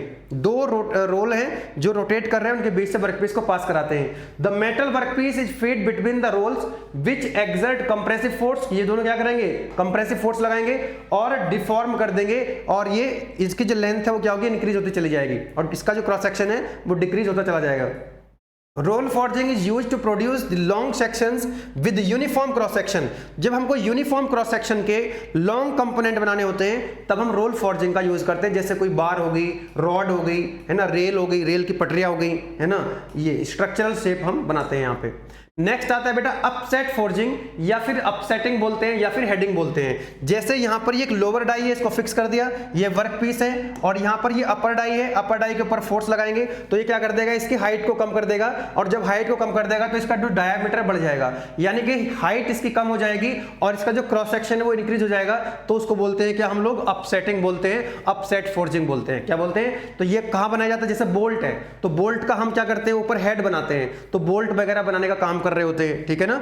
Upset forging is commonly used to form head बनाते हैं ना, यहाँ पे देखो जैसे इसको डाउन करेंगे तो हेड बन गया यहाँ पर। फ्लेंज बनाने के काम आते हैं, शोल्डर बनाने के काम आते हैं, फास्टनर्स बनाते हैं, बोल्ट बनाते हैं, रिविट बनाने के काम आती है ये टेक्निक। ओके, लिखा है upset forging involves increasing the diameter increase होता है और थिकनेस इसकी क्या होती है, इंक्रीज होती है of a metal workpiece by applying the compressive force to one end while holding the other end stationary. ये एंड इसका फिक्स होता है, ऊपर से हम यहाँ पर फोर्स लगाते हैं। लोअर डाई फिक्स होती है, अपर डाई से हम यहाँ पर फोर्स लगाते हैं, ठीक है, जिससे क्या होता है डायमीटर या इसकी थिकनेस बढ़ जाती है और लेंथ इसकी कम हो जाती है। नेक्स्ट आता है swaging. Swedging is a forging operation that involves reducing the diameter of a metal workpiece by forcing it through the constraint die or set die। यानी कि इसमें उल्टा कर देंगे, यहां पर जो डायमीटर है उसको हम रिड्यूस करते हैं। डायमीटर रिड्यूस करेंगे तो इसकी जो दूसरी डायमेंशन लेंथ वो क्या हो जाएगी, इंक्रीज हो जाएगी, ठीक है। नेक्स्ट आता है आपका ड्रॉइंग डाउन, ठीक है। Drawing down, in drawing down the metal piece is heated to a suitable temperature to make it ductile. सबसे पहले इस केस में जो ड्रॉइंग डाउन है इसमें क्या करते हैं हम, पहले जो वर्क पीस है उसको हीट करते हैं, उसको डक्टाइल बनाते हैं। क्या बनाते हैं, उसको डक्टाइल बनाते हैं। देन प्लेस्ड ऑन एनविल और बिटवीन द डाई, फिर उसको क्या करेंगे, जो वर्क पीस है उसको एनविल के ऊपर रखेंगे या डाई के ऊपर रखेंगे, ठीक है, ऊपर से इसको हैमर लगाएंगे, ठीक है। अ हैमर और press is used to apply the compressive force. इस हैमर से हम यहां पर कंप्रेसिव फोर्स लगाएंगे, ठीक है ना, अप्लाई करेंगे यहां पर compressive force on the metal causing it to elongate and reduce the diameter। इससे क्या होगा, ये elongate हो जाएगा और इसकी जो डायमीटर वो कम हो जाएगा। डायमीटर कम होगा तो ये elongate हो जाएगा, इसकी लेंथ जो है वो इंक्रीज हो जाएगी और जो डिजायर्ड शेप है वो आपको मिल जाएगी। The metal may be rotated और moved along the length of and so to uniform tapering. तो यानी कि जैसे करते क्या हम लोग, आपने देखा भी होगा, इसको जो वर्क पीस है ये ऊपर से हैमर चलता रहेगा इस तरह से, ये हैमर चलता रहेगा इस तरह से, और इसको जो वर्क पीस है उसको हम रोटेट भी कराते रहेंगे, है ना, इसको रोटेट भी कराते रहेंगे, ठीक है। That is called drawing down. Next आता है बेटा पंचिंग। पंचिंग का मतलब है वर्कपीस के अंदर होल क्रिएट करना है। In forging, punching refers to the process of creating hole or opening in the metal workpiece using the punch and die. ये डाई है, डाई के ऊपर हमने वर्कपीस को रखा, ये वर्कपीस है, और ऊपर से पंच जो है प्रेस कर दिया, पंच अप्लाई कर दिया, तो इसके अंदर एक ओपनिंग बन गई, एक होल क्रिएट हो गया। एक और आता है इसके अंदर bending. The metal is bent around die और एनविल। एनविल के ऊपर आपने रखा वर्कपीस और फोर्स लगा करके, पंच से फोर्स लगा के उसको आपने क्या कर दिया, बेंड कर दिया। So these are the forging process, forging operations, जो कि एकेटिव एग्जाम में बेटा पूछ लेता है, ठीक है। तो याद रखेंगे इनको, डायग्राम बना करके देखेंगे। एक और बेटा यहां पर टर्म आती है, that is called flash and gutter. Flash and gutter क्या होता है समझो, जैसे ही क्या बेटा, ये आपकी लोअर डाई है और ये आपकी अपर डाई है, इसके बीच में क्या रख दिया हमने, इसके बीच में रख दिया हमने वर्क पीस को, और हमने क्या कर दिया, इसको प्रेस कर दिया, ठीक है। क्या कर दिया, desired shape and size obtain करने के लिए हमने क्या करा, कंप्रेसिव फोर्स लगाया दो डाई की हेल्प से। तो व्हाट इज फ्लैश, पहले फ्लैश को समझेंगे। The excess metal added to the stock to ensure the complete filling of the die cavity in the finishing impression is called flash. मतलब ऐसा है कि ये जब दो डाई है इस तरह से, है ना, ये दो डाई हैं, उनके बीच में आपने मेटल को रखा। अब मेटल अगर कम पड़ जाएगा तो कैविटी खाली रह जाएगी, बीच में अनफिल्ड सेक्शन रह जाएगा। बोलो यस और नो। जैसे फॉर एग्जांपल आप ऐसे समझो कि जैसे गुंजिया आप बना रहे हो, है ना, गुंजिया बनाते हो आप, तो गुंजिया जब आप बना रहे हो तो गुंजिया बनाने वाली जो मशीन है उसके अंदर आप मटेरियल रखते हो। अगर वो मटेरियल कम रह गया और आपने उसको बंद कर दिया तो गुंजिया जो उसके अंदर जो मशीन है गुंजिया बनाने की वो खाली रह जाएगी। तो हम क्या करते हैं, वहां पर थोड़ा सा एक्स्ट्रा मटेरियल रखेंगे ताकि वो कम ना पड़ जाए, ताकि वो कम ना पड़ जाए। कम नहीं पड़ना चाहिए, खाली नहीं रहनी चाहिए मशीन, ठीक है ना। तो वो कहलाता है आपका फ्लैश। अब क्या होता है, एक टर्म आती है गटर। अब मान लीजिए आपने एक्स्ट्रा, यानी कि जो एक्सिस मेटल था, जो एक्स्ट्रा मेटल था वो आपने कर दिया ताकि पूरे का पूरा जो डाई है वो फिल हो जाए, कंप्लीटली फिल हो जाए, वो खाली ना रह जाए। तो आपने एक्सिस मटेरियल उसके अंदर ऐड कर दिया। लेकिन अब आप सोचिएगा कि जब ये डाई है, इस डाई के अंदर जो आपने कैविटी बनाई हुई है, जैसे गुंजिया की मशीन है, आपने मटेरियल तो रख दिया लेकिन वो हो गया ज्यादा।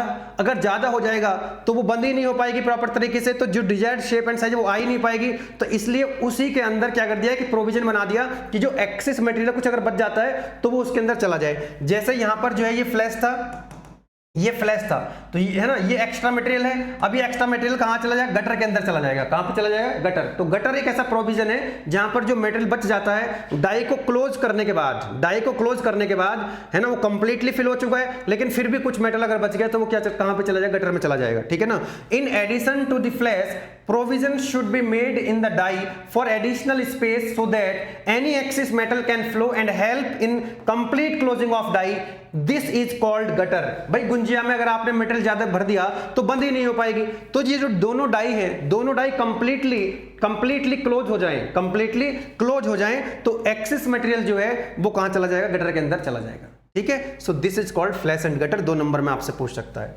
नेक्स्ट आता है बेटा advantage and disadvantage of forging process. Forging process के पहले एडवांटेज देखते हैं कि discrete shape of the product can be produced. Discrete का मतलब होता है अलग अलग शेप के आप जो है प्रोडक्ट बना सकते हैं। जैसे फॉर एग्जांपल इसका क्रॉस सेक्शन यहां पर ज्यादा है, इसका क्रॉस सेक्शन यहां पर कम है, तो अलग अलग जो है डिस्क्रीट शेप, डिफरेंट शेप का प्रोडक्ट बना सकते हैं। Mechanical properties and reliability of material increase due to improvement in the crystal structure. इसका क्रिस्टल स्ट्रक्चर इंप्रूव हो जाता है, जिसके कारण मैकेनिकल प्रॉपर्टीज इंप्रूव हो जाती है। In forging favourable grain orientation of metal is obtained, that strength and component की जो स्ट्रेंथ है बढ़ जाती है, क्योंकि यहां पर हम क्या करते हैं, बैटरी जो वर्कपीस है उसके ग्रेन्स को कंट्रोल कर लेते हैं पर्टिकुलर डायरेक्शन में। Forging reduce the grain size of the metal which increases the strength and toughness. यहां पर जो ग्रेन साइज है वो कम हो जाता है, जिसके कारण जो वर्कपीस है उसकी स्ट्रेंथ बढ़ जाती है, टफनेस बढ़ जाती है। Fatigue and creep strength also increase. Fatigue और क्रीप स्ट्रेंथ भी यहां पर इंप्रूव हो जाती है, किसके अंदर? फोर्जिंग के अंदर। नेक्स्ट डिसएडवांटेज की बात करें तो ये प्रोसेस कॉस्टली होता है, poor dimensional accuracy, poor surface finish आती है, object of simple shape can be produced. Simple shape यहां पर हम बना सकते हैं, कॉम्प्लेक्स शेप के जो ऑब्जेक्ट है बनाना यहां पर मुश्किल होता है। नेक्स्ट आता है बेटा फोर्जिंग डिफेक्ट। फोर्जिंग डिफेक्ट पहला आता है इसमें अनफिल्ड सेक्शन की जो डाई की कैविटी है, कई बार वो अनफिल्ड रह जाती है, उसमें मटेरियल पूरा नहीं जाता है, तो अनफिल्ड सेक्शन रह जाता है, that is called unfilled section. Die cavity is not completely filled due to improper design of die. हो सकता है कि डाई का जो डिजाइन है वो इम्प्रॉपर हो या उसके अंदर प्रॉपर मटेरियल ना गया हो। Cold shut and fold, a small crack at the corner at right angles to the forge surface, है ना, छोटे छोटे क्रैक्स वहां पर आ जाते हैं कॉर्नर्स पे। ठीक है, due to improper design of the die. Die का प्रॉपर डिजाइन अगर नहीं किया गया तो इंपॉर्टेंट है यहां पर कि डाई का जो डिजाइन है वो इंपॉर्टेंट रोल प्ले करता है। Scale pits, irregular depressions on the surface due to improper cleaning of the stock. जो स्टॉक था, जो वर्कपीस था, उसकी प्रॉपर क्लीनिंग अगर नहीं की गई है तो उसके ऊपर जो स्केल पिट्स बन जाते हैं। डाई शिफ्ट, कई बार क्या होता है जो दो डाई है ऊपर नीचे होती हैं, वो डाई अगर शिफ्ट हो जाती है तो उसके कारण भी डिफेक्ट आ जाते हैं। तो due to misalignment of the two die half, die के जो अपर हाफ और लोअर हाफ होता है मिस अलाइनमेंट हो जाता है, और making two half of the forging to be improper shape, या उनकी प्रॉपर शेप नहीं है। Forging laps, These are the folds of metal। कई बार क्या होता है जो मेटल है वो फोल्ड हो जाता है, जिसके कारण फोर्जिंग लैप्स डिफेक्ट बन जाता है। Hot tears and thermal cracking, these are the surface crack occurring due to non uniform cooling from the forging stage to the during the heat treatment। Actually forging करने के बाद जब हम heat treatment करते हैं तो उस बीच में क्या होता है, नॉन यूनिफॉर्म कूलिंग होती है, प्रॉपर तरीके से यूनिफॉर्मली कूलिंग नहीं हो पाती है, जिसके कारण क्या बनते हैं, हॉट टीयर्स और थर्मल क्रैकिंग उसके अंदर आ जाती है। नेक्स्ट जो टॉपिक आता है बेटा that is extrusion, that is again important topic. Extrusion को याद रखेंगे टूथपेस्ट से। जैसे आप टूथपेस्ट यूज कर रहे होते हैं, एक ट्यूब होती है, ट्यूब के अंदर पेस्ट भरा हुआ है और उसकी एक ओपनिंग है, जब आप उसको ओपन करते हैं और उसको प्रेस करते हैं, क्या करते हैं, प्रेस करते हैं, कंप्रेस करते हैं उसको ट्यूब को, तो वहां से क्या निकलता है, एक पेस्ट निकलता है ना, पेस्ट निकलता है जिसको आप ब्रश पे ले लेते हैं। जो पेस्ट होता है उसकी सिलिंड्रिकल शेप होती है। सिलिंड्रिकल शेप इसलिए होती है क्योंकि उसकी ओपनिंग सिलिंड्रिकल है। अगर आप उसकी ओपनिंग को चेंज कर देंगे, स्क्वायर शेप की ओपनिंग कर देंगे, तो वो जो सिलेंडर ना निकल के, सिलिंड्रिकल शेप ना निकल करके वो वहां पर स्क्वायर शेप का जो है पेस्ट जो है निकलने लग जाएगा। ठीक है, तो समझते हैं यहां पर हम एक्सट्रूजन। देखो यहां पर जो प्रोडक्ट आप देख रहे हैं ये एक्सट्रूजन से बनाए जाते हैं। तो एक चीज यहां पर आप कॉमन देखेंगे कि इसका जो क्रॉस सेक्शन है ना, इसका क्रॉस सेक्शन एक ही है, थ्रू आउट द लेंथ इसका क्रॉस सेक्शन एक है। इसका क्रॉस सेक्शन अलग है लेकिन through out the length same है, इसका भी सेम है, इसका भी सेम है, यानी कि जो इसका क्रॉस सेक्शन है वो थ्रू आउट द लेंथ क्या रहेगा, सेम रहेगा। ये इसका ड्रॉबैक है, इसमें बीच में क्रॉस सेक्शन चेंज नहीं होगा। इसमें बीच में क्रॉस सेक्शन चेंज नहीं होगा। आप जब पेस्ट निकालेंगे उसमें से तो पेस्ट जो है सिलेंड्रिकल शेप का ही निकलता रहेगा। आप डाई चेंज कर देंगे तो क्रॉस सेक्शन एरिया चेंज हो जाएगा, लेकिन फिर वही क्रॉस सेक्शन रहेगा, बीच में आप चेंज नहीं कर सकते। तो देखो लिखा है इस तरह से यहां पर कुछ होता है ना। जैसे ये क्या हो गया, ये कंटेनर हो गया। जैसे ट्यूब होती है ना, ट्यूब जो पेस्ट जब आप करते हैं, जो पेस्ट वाली ट्यूब होती है टूथपेस्ट, तो ये तो ट्यूब हो गई। ट्यूब के अंदर यहाँ पर क्या है, यहाँ पर ये देखेंगे क्या लिए रखा हुआ, बिलट। बिलट मतलब जो मटेरियल है, वर्कपीस यहाँ पर है, ठीक है ना। ये क्या हो गया बेटा, ध्यान से देखो, ये हो गया बिलट। ओके, ये हो गया आपका, ये हो गई यहाँ पर डाई। ये क्या हो गई, ये हो गई डाई। ओके, अब क्या करना है, ये जो यहां पर आप देख सकते हैं ये प्रेसिंग रैम है। जैसे हम क्या करते हैं ना, ट्यूब को प्रेस करते हैं, फोर्स लगाते हैं, तो वहां तो थोड़ा सा फोर्स लगाना है। यहां तो ये मेटल है, तो मेटल पे आप क्या करेंगे, ये रैम से फोर्स लगाएंगे, प्लंजर से फोर्स लगाएंगे। अब इसके अंदर जो ये मेटल रखा हुआ था, यानी कि जो टूथपेस्ट के अंदर जो पेस्ट था वो प्रेस होकर जब बाहर निकलता है तो यहाँ पर मेटल होता है। मेटल पे जब हमने यहाँ पर फोर्स लगाया, तो मेटल पे जब हमने फोर्स लगाया तो यहाँ पर लगी हुई है डाई। यहाँ पर एक डाई लगी हुई है, तो इस डाई से जो है मटेरियल जो है पास हो जाएगा। पास हो जाएगा तो देखो इसका जो क्रॉस सेक्शन है वो क्या हो गया बेटा, कम हो गया। यानी कि पेस्ट इस तरह से निकल रहा है, यानी कि जो एक्सट्रूजन है, यानी एक्सट्रूड होकर के जो पार्ट निकल रहा है ये यहां से निकल रहा है। तो यहां पर इसका क्रॉस सेक्शन एरिया ज्यादा था, यहां पर इसका क्रॉस सेक्शन एरिया क्या हो गया, कम हो गया है। तो अल्टीमेटली क्या हो गया, एक कंटेनर है, कंटेनर के अंदर जो है मेटल भरा हुआ है, मेटल भरा हुआ है। यहां पर ये डाई लगी हुई है, क्या लगी हुई है, डाई लगी हुई है। यहां पे जो है ये डाई होल्डर है, यहां पर डाई को रोक के रखा हुआ है, ठीक है। अब हम क्या करते हैं, यहां पर हम क्या करते हैं बेटा, यहां पर हम फोर्स लगाते हैं, और जब कंप्रेसिव फोर्स लगाते हैं तो मेटल बाहर निकलता है, तो ये बन जाता है प्रोडक्ट। इसका जो क्रॉस सेक्शन है, इसका क्रॉस सेक्शन सेम रहेगा, यहां भी, यहां भी, यहां भी, हर जगह जो है क्रॉस सेक्शन सेम रहेगा। दूसरी चीज, अगर आप ये चाहते हैं कि इसका जो क्रॉस सेक्शन है वो चेंज हो जाए, तो हम इसकी ये डाई चेंज कर देंगे, यहां पर डाई चेंज कर देंगे तो इसका क्रॉस सेक्शन चेंज हो जाएगा। मान लो आपको ऐसा प्रोडक्ट चाहिए तो ऐसी डाई लगा देंगे, तो यहां से जो मेटेरियल निकलेगा वो कुछ इस शेप का निकलेगा। ऐसा चाहिए आपको तो ऐसी डाई हमको यहां पर लगानी पड़ेगी। तो फायदा इसका ये है कि हम यहां पर डाई चेंज करेंगे, और डाई चेंज करते ही जो है क्रॉस सेक्शन एरिया चेंज हो जाएगा। क्रॉस सेक्शन एरिया क्या हो जाएगा, चेंज हो जाएगा, जैसे ही हम डाई चेंज कर देंगे। दूसरी एक चीज वहां पर आप देखेंगे कि डमी ब्लॉक लगा हुआ है। ये डमी ब्लॉक क्यों लगा हुआ है, क्योंकि ये जो रैम है और ये जो आपका ब्लॉक, ये जो बिलट है, जो वर्कपीस है, इसके बीच में क्या लगा दिया, डमी ब्लॉक लगा दिया है। तो यानी कि ये जो प्लंजर है, जो रैम है ना, वो डायरेक्ट इससे कांटेक्ट में नहीं आएगा, तो इसके कारण जो प्रेस है ये खराब नहीं होगी, प्लंजर खराब नहीं होगा। खराब क्या होगा, अगर होगा तो ये खराब होगा आपका डमी ब्लॉक। तो डमी ब्लॉक जब खराब हो जाएगा, इसको चेंज कर देंगे तो कॉस्ट ज्यादा नहीं आएगी, अदरवाइज इसको चेंज करना पड़ेगा। इसी तरह से यहां पर जो कंटेनर है, कंटेनर के बीच में यहां पर आप देखेंगे तो क्या लगा दिया हमने, कंटेनर लाइनर लगा दिया है, कंटेनर लाइनर। तो अब यहां पर जो कंटेनर है ना, वो डायरेक्ट इससे कांटेक्ट में नहीं आएगा, क्योंकि ये इसका टेम्परेचर ज्यादा होता है, तो इसके बीच में क्या आएगा, लाइनर आएगा। तो अगर हम क्या करेंगे, अब कंटेनर खराब नहीं होगा, खराब होगा तो क्या खराब होगा, लाइनर खराब होगा, कंटेनर लाइनर, तो लाइनर को हम चेंज कर देंगे। ऐसे ही पिस्टन सिलेंडर के अंदर भी होता है, पिस्टन सिलेंडर आईसी इंजन के अंदर, तो वहां भी सिलेंडर के और पिस्टन के बीच में एक पिस्टन लाइनर होता है। तो क्या खराब होगा, लाइनर खराब होगा, सिलेंडर खराब नहीं होगा, तो लाइनर को हम चेंज कर देंगे। ऐसे ही यहां पर भी क्या होगा, अगर खराब होगा तो ये खराब होगा, है ना, इसको चेंज कर देंगे डमी ब्लॉक को, या फिर ये लाइनर खराब होगा, इसको चेंज कर देंगे, जिसका कंटेनर भी सेफ रहेगा और रैम भी क्या रहेगी, सेफ रहेगी। तो अल्टीमेटली आपको कंप्रेसिव फोर्स लगाना है और ये जो पार्ट है बाहर निकल रहा होगा, कोई दिक्कत नहीं है। लिखा है कि metal is compressed and forced to flow through a suitable shape die, एक डाई लगी रहती है सुटेबल शेप की, to form a product with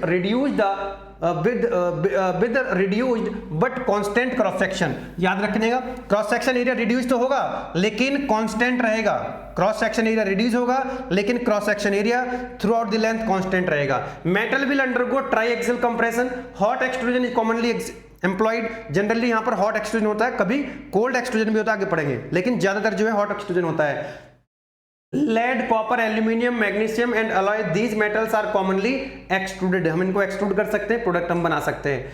extrusion ratio क्या होता है, ratio of cross section area of the blood to the cross section area of the product. यानी कि कहने का मतलब ये है, मान लो इसका क्रॉस सेक्शन एरिया ए है और इसका जो क्रॉस सेक्शन एरिया है वो स्मॉल ए है, तो कैपिटल ए अपॉन स्मॉल ए यानी कि ब्लड का, यहां पर तो मैंने रैम का दिखा दिया है, यहां पर ये है ना ब्लड, इसका क्रॉस सेक्शन एरिया मान लो A है, कैपिटल A, और जो पार्ट बन चुका है, एक्सट्रूड हो चुका है, वो स्मॉल a है, तो capital A upon small a, ये जो रेशियो है ब्लड और एक्सट्रूडेड पार्ट का जो रेशियो है, that is called extruded ratio, that is called extrusion ratio. बोलो यस और नो, लिखा है ना भाई। तो ratio of cross section area of the blood to the cross section area of the product is known as extrusion ratio. ये कितना होता है? 40:1, 400:1, एल्यूमिनियम के लिए डिपेंड करता है, अलग अलग मेटेरियल के लिए अलग अलग हो सकता है। लिमिटेशन ऑफ एक्सट्रूजन क्या है कि cross section must be uniform for the entire length of the product.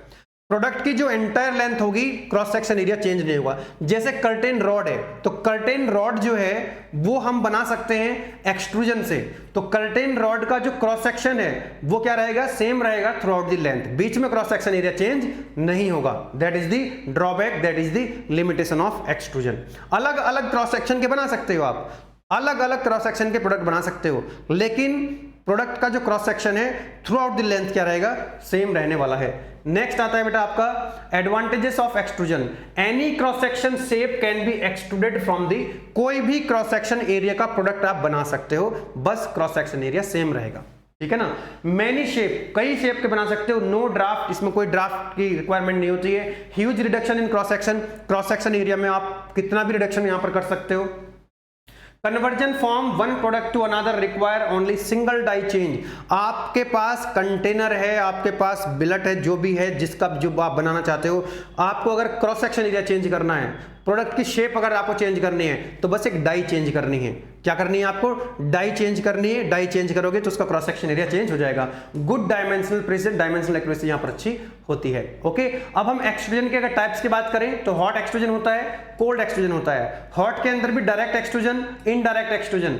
Cold के अंदर भी फॉरवर्ड होता है, बैकवर्ड होता है ना। फॉरवर्ड के अंदर हाइड्रोस्टैटिक आ जाता है और बैकवर्ड के अंदर cold extrusion, forging and impact extrusion आ जाता है। चलिए अब देख लेते हैं यहां पर हॉट एक्सट्रूजन के अंदर डायरेक्ट एक्सट्रूजन और इनडायरेक्ट एक्सट्रूजन। डिफरेंस समझिएगा यहां पे।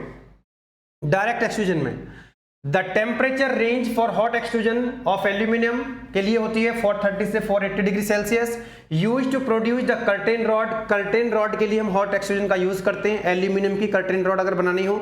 The design of die is the problem, लेकिन डाई को डिजाइन करना यहां पर एक प्रॉब्लम हो सकती है। आइदर डायरेक्ट और इनडायरेक्ट मेथड यहां पर हम यूज करते हैं। अब डायरेक्ट और इनडायरेक्ट में जरा ध्यान देखिएगा, ध्यान से देखिएगा। यह है आपका डायरेक्ट एक्सट्रूजन। देखो डायरेक्ट एक्सट्रूजन का मतलब क्या है कि कंटेनर है, इसके अंदर ये बिलट है ना, जिसका हम प्रोडक्ट बनाएंगे। अब देखिए ये जो बिलट है, यहां पर प्रोडक्ट निकल रहा है बाहर, ये एक्सट्रूडेड पार्ट, ये इधर की तरफ आ रहा है, और जो रैम है, रैम से जो हम फोर्स लगा रहे हैं भाई, यहां पर हम क्या करेंगे? रैम से फोर्स लगाएंगे इसके ऊपर। हमने इस रैम से इसके ऊपर फोर्स लगाया और यहां पर जो है डाई की ओपनिंग है, तो मेटल उधर की तरफ जाएगा, पार्ट उधर की तरफ निकलेगा। यानी कि जिधर की तरफ प्रोडक्ट बाहर निकल रहा है, उसी तरफ आप फोर्स लगा रहे हो। जिस तरफ आप फोर्स लगा रहे हो उसी तरफ पार्ट निकल रहा है, उसी तरफ एक्सट्रूजन हो रहा है। That is called direct extrusion. जबकि इस केस में देखोगे जरा ध्यान से, ये कंटेनर है, कंटेनर के अंदर बिलट है, और यहां पर आपने क्या कर दिया है, जो हॉलो रैम है, ये तो सॉलिड रैम है, हॉलो रैम आपने लगाई यहां पे, और आपने क्या करा, इसको ऐसे प्रेस कर रहे हो, और ऐसे प्रेस कर रहे हो, जो हॉलो रैम है, रैम जो है उसके बीच में क्या होल है, तो यहां पर आपने फोर्स लगाया इस तरफ, तो जो मटेरियल है, डाई यहां लगी हुई है, तो ये आ जाएगा इधर की तरफ बाहर निकल करके। तो आप रैम उधर की तरफ चल रही है और प्रोडक्ट इधर की तरफ आ रहा है, that is called indirect extrusion. जिस तरफ रैम चल रही है, जिस तरफ रैम से हम फोर्स लगा रहे हैं, उसी तरफ हमारा प्रोडक्ट बाहर निकल रहा है, तो डायरेक्ट एक्सट्रूजन। हम रैम तो इधर चल रही है, हम रैम से फोर्स इधर लगा रहे हैं और प्रोडक्ट इधर आ रहा है, रैम के बीच से बाहर निकल के आ रहा है, क्योंकि रैम होलो है, होलो रैम है, तो बीच में होलो रैम जो है उसके बीच से प्रोडक्ट बाहर आ रहा है निकल कर। तो ये डायरेक्ट हो गया, ये इनडायरेक्ट हो गया। देखो यहां पर हमने लिख भी दिया है ना, ये रहा आपका डायरेक्ट एक्सट्रूजन, ये रहा इनडायरेक्ट एक्सट्रूजन। और सॉलिड रैम ड्राइव्स, यहां पर कैसी रैम होती है, सॉलिड रैम होती है, ये है सॉलिड रैम, ये फोर्स लगाएगी, प्रोडक्ट उधर बाहर निकलेगा। Solid ram derives the entire blood and through a stationary die, यहां पर ये डाई लगी हुई है। Additional power must be provided to overcome the frictional resistance between the surface of the moving blade and. यहां पर हो क्या रहा है कि ये जो रैम है, ये रैम जो है, इसके यहाँ पर जो बिलट है, बिलट आगे चल रहा है, तो यहाँ पर इसके साथ जो है फ्रिक्शन है, तो फ्रिक्शन को ओवरकम करने के लिए ज्यादा फोर्स यहाँ पर लगाना पड़ता है, क्योंकि ये जो बिलट है ना, बिलट जो है कंटेनर के कांटेक्ट में मूव कर रहा है। जबकि यहाँ पर हॉलो रैम होती है, ये देखो हॉलो रैम है, इधर की तरफ जा रही है, प्रोडक्ट जो है इधर की तरफ आ रहा है अपोजिट डायरेक्शन में। तो hollow ram drive the die block through a stationary confined the billet since no relative motion, यहाँ पर रिलेटिव मोशन नहीं है, सुनो, नो रिलेटिव मोशन, तो friction between the billet and chamber is eliminated. ये जो चैम्बर है और ये जो चैम्बर है और इसके बिलट के बीच में कोई रिलेटिव मोशन नहीं है, क्योंकि यहां पर बिलट मूव नहीं कर रहा है, तो फ्रिक्शन नहीं है, तो कम पावर लगानी पड़ेगी। यहां पर क्या होगा, कम पावर लगानी पड़ेगी। जबकि इस केस में बिलट और चैम्बर के बीच में क्या था, फ्रिक्शन था, क्योंकि यहां पर जो बिलट है मूव कर रहा है, बिलट भी मूव कर रहा था। जब मूव करेगा तो रिलेटिव मोशन होगी चैम्बर के और बिलट के बीच में, तो फ्रिक्शन आएगा, फ्रिक्शन आएगा तो ज्यादा पावर हमको यहां पर लगानी पड़ती है। तो मुझे लगता है कि डायरेक्ट और इनडायरेक्ट एक्सट्रूजन में कोई दिक्कत नहीं है। इसको इनडायरेक्ट को हम बैकवर्ड भी कहते हैं और डायरेक्ट को हम फॉरवर्ड एक्सट्रूजन भी कहते हैं। आगे चलते हैं cold extrusion, used with low strength metal. जो लो स्ट्रेंथ मेटल के जिन मेटल्स की स्ट्रेंथ कम होगी वहां पर हम कोल्ड एक्सट्रूजन यूज कर सकते हैं, जैसे लेड हो गया, टिन हो गया, जिंक हो गया, एल्यूमिनियम हो गया। Produce collapsible tubes for toothpaste, जैसे टूथपेस्ट बनाए जाते हैं, टूथपेस्ट की जो ट्यूब बनती है वो कोल्ड एक्सट्रूजन बनती है। मेडिकेशंस के लिए, अदर क्रीम वगैरह है ना, क्रीम वगैरह की जो ट्यूब्स होती बनती हैं। यूज फॉर स्मॉल कैन, जो कैन होती है, shielding, electronic components and large can for food and beverage, food beverage के लिए जो कैन बनाई जाती हैं एक्सट्रूजन से बनाई जाती हैं। Nowadays also used for forming mild steel parts, mild steel के पार्ट्स भी इससे बनाए जा रहे हैं। फॉरवर्ड कोल्ड एक्सट्रूजन होगा और यहां पर बैकवर्ड कोल्ड एक्सट्रूजन होगा, ठीक है ना। वही होगा कि जिस डायरेक्शन में, मतलब फॉरवर्ड का मतलब जिस डायरेक्शन में रैम चलेगी उसी डायरेक्शन में प्रोडक्ट निकलेगा, और बैकवर्ड का मतलब जिस डायरेक्शन में रैम चलेगी उसके अपोजिट डायरेक्शन में प्रोडक्ट बाहर आएगा। नेक्स्ट आता है आपका इंपैक्ट एक्सट्रूजन। इंपैक्ट एक्सट्रूजन का मतलब ये समझिएगा कि यहां पर जैसे ये क्या है, डाई रखी हुई है ना, ये डाई है, यहां पर आपने क्या रख दिया, ऐसे वर्कपीस को रख दिया, जैसे डाई है आपने वर्कपीस को रख दिया, और यहां पर जो पंच है वो क्या करेगा, इसको इंपैक्ट करेगा, है ना। पंच पंच जाकर के वहां स्ट्राइक करेगा, और स्ट्राइक करने के बाद जो प्रोडक्ट है वो ऊपर की तरफ इस तरह से आ जाएगा, ऐसे लाइक दिस, है ना, ये प्रोडक्ट हो गया। तो हम क्या करते हैं, पंच को अप्लाई करते हैं वर्कपीस के ऊपर और वो इस तरह से प्रोडक्ट जो है बाहर निकलता है। लिखा है use to produce the hollow metal parts. देखो यहां पर क्या बना, यहां पर क्या बन गया कि हॉलो शेप बन गई कि नहीं बन गई, है ना। Used to produce the hollow metal parts with high strength and precision, it involves rapidly forcing a punch against a cylindrical metal billets placed on a die cavity. Die cavity के ऊपर जो ये रखा हुआ था बिलट, उसके ऊपर हमने सडनली फोर्सफुली जो है पंच को अप्लाई कर दिया है, जिसके कारण क्या हुआ है कि जिसके कारण एक हॉलो शेप का प्रोडक्ट बन चुका है। Metal to flow and conform to this shape, और ये क्या हो जाएगा, ये पंच चल रहा है इस तरफ और प्रोडक्ट आ रहा है उस तरफ, यानी कि बैकवर्ड टाइप का ये क्या हो गया, एक्सट्रूजन हो गया। नेक्स्ट आता है आपका हाइड्रोस्टैटिक एक्सट्रूजन। अगर मान लीजिए ऐसा कोई मेटेरियल है जो कि ब्रिटल मेटल है, तो ब्रिटल मेटल क्या हो सकता है, क्रैक हो सकता है, ठीक है। तो इसमें क्या करना है हमको, हर डायरेक्शन से अगर हम फोर्स लगाएंगे, हर तरफ से अगर हम फोर्स लगाएं तो वो क्या होगा, इजीली डिफॉर्म हो सकता है। तो यहां पर लिखा है, यहां पर आप देखेंगे कि ये जो रैम है, रैम और ये ब्लट है, तो बेटा याद रखेंगे रैम यहां पर ब्लट के डायरेक्ट कांटेक्ट में नहीं आती है। यहां पर ब्लट के यहां पर भर दिया हमने, क्या फ्लूइड भर दिया है, क्या भर दिया है, यहां पर भर दिया फ्लूइड, ये देखिए फ्लूइड भरा हुआ है। अब जब यहां पर फ्लूइड भरा हुआ है, अब जो रैम प्रेशर लगाएगी, जो फोर्स लगाएगी फ्लूइड के ऊपर लगाएगी, आप सभी जानते हैं फ्लूइड जो है फोर्स को ट्रांसफर कर सकता है। अगर हम लिक्विड की बात करें, जो गैसेस है वो तो ट्रांसफर नहीं कर पाएंगी, गैस तो कंप्रेस हो जाती है, लेकिन जो लिक्विड होता है वो इनकंप्रेसिबल होता है। तो यहां पर क्या हुआ है कि इस कंटेनर के अंदर जो ब्लट है, यहां पर इस कंटेनर में फ्लूइड भर दिया है, वो भी लिक्विड है। अब ये जो रैम है ये इसके ऊपर फोर्स लगाएगी, लिक्विड के ऊपर, लिक्विड क्या करेगा, इसके ऊपर फोर्स लगाएगा, तो हर लिक्विड तो क्या करेगा, हर डायरेक्शन में फोर्स लगाएगा। तो यहां पर क्या होगा, इस तरह से ये हमने इधर फोर्स लगाया और इधर जो है प्रोडक्ट निकला, तो एक तरह से ये फॉरवर्ड एक्सट्रूजन हो गया। क्या हो गया, फॉरवर्ड एक्सट्रूजन हो गया। सुनो, another type of cold extrusion process, ये कोल्ड एक्सट्रूजन का टाइप है। High pressure fluid apply the forced workpiece through the die, यहां पर जो है फ्लूइड प्रेशर लगाएगा वर्कपीस के ऊपर। It is forward extrusion, yes forward extrusion है क्योंकि जिस डायरेक्शन में फोर्स लग रहा है उसी डायरेक्शन में प्रोडक्ट बाहर निकल रहा है। But fluid pressure surrounding the blood prevents the upsetting, ये अपसेटिंग नहीं होने देगा क्योंकि यहाँ पर जो फ्लूइड है वो ब्लड के हर तरफ से क्या लगा रहा है, प्रेशर लगा रहा है, फोर्स लगा रहा है, तो यहाँ पर अपसेटिंग नहीं होगी, ये इसको जो है डायमीटर इधर उधर बढ़ने नहीं देगा। Blood chamber friction is eliminated, दूसरी बात ये है कि यहाँ पर जो ब्लड है और जो चैम्बर है इसके बीच में तो फ्लूइड आ चुका है, तो एक तरह से फ्रिक्शन भी जो है एलिमिनेट हो चुका है, तो blood chamber friction is eliminated and the pressurised fluid act as lubricant, और ये तो एक तो फ्रिक्शन खत्म हो चुका है और ये लुब्रिकेंट का काम कर रहा है, ये जो फ्लूइड है लुब्रिकेंट का काम कर रहा है। एप्लीकेशन की बात करें, एक्सट्रूजन ऑफ न्यूक्लियर रिएक्टर बनाए जाते हैं, फ्यूल रॉड बनाई जाती है, cladding of metals, making wires for the less ductile material, जो कम डक्टाइल मटेरियल होते हैं जिनकी डक्टिलिटी कम होती है उसमें हम ये हाइड्रोस्टैटिक एक्सट्रूजन यूज करते हैं।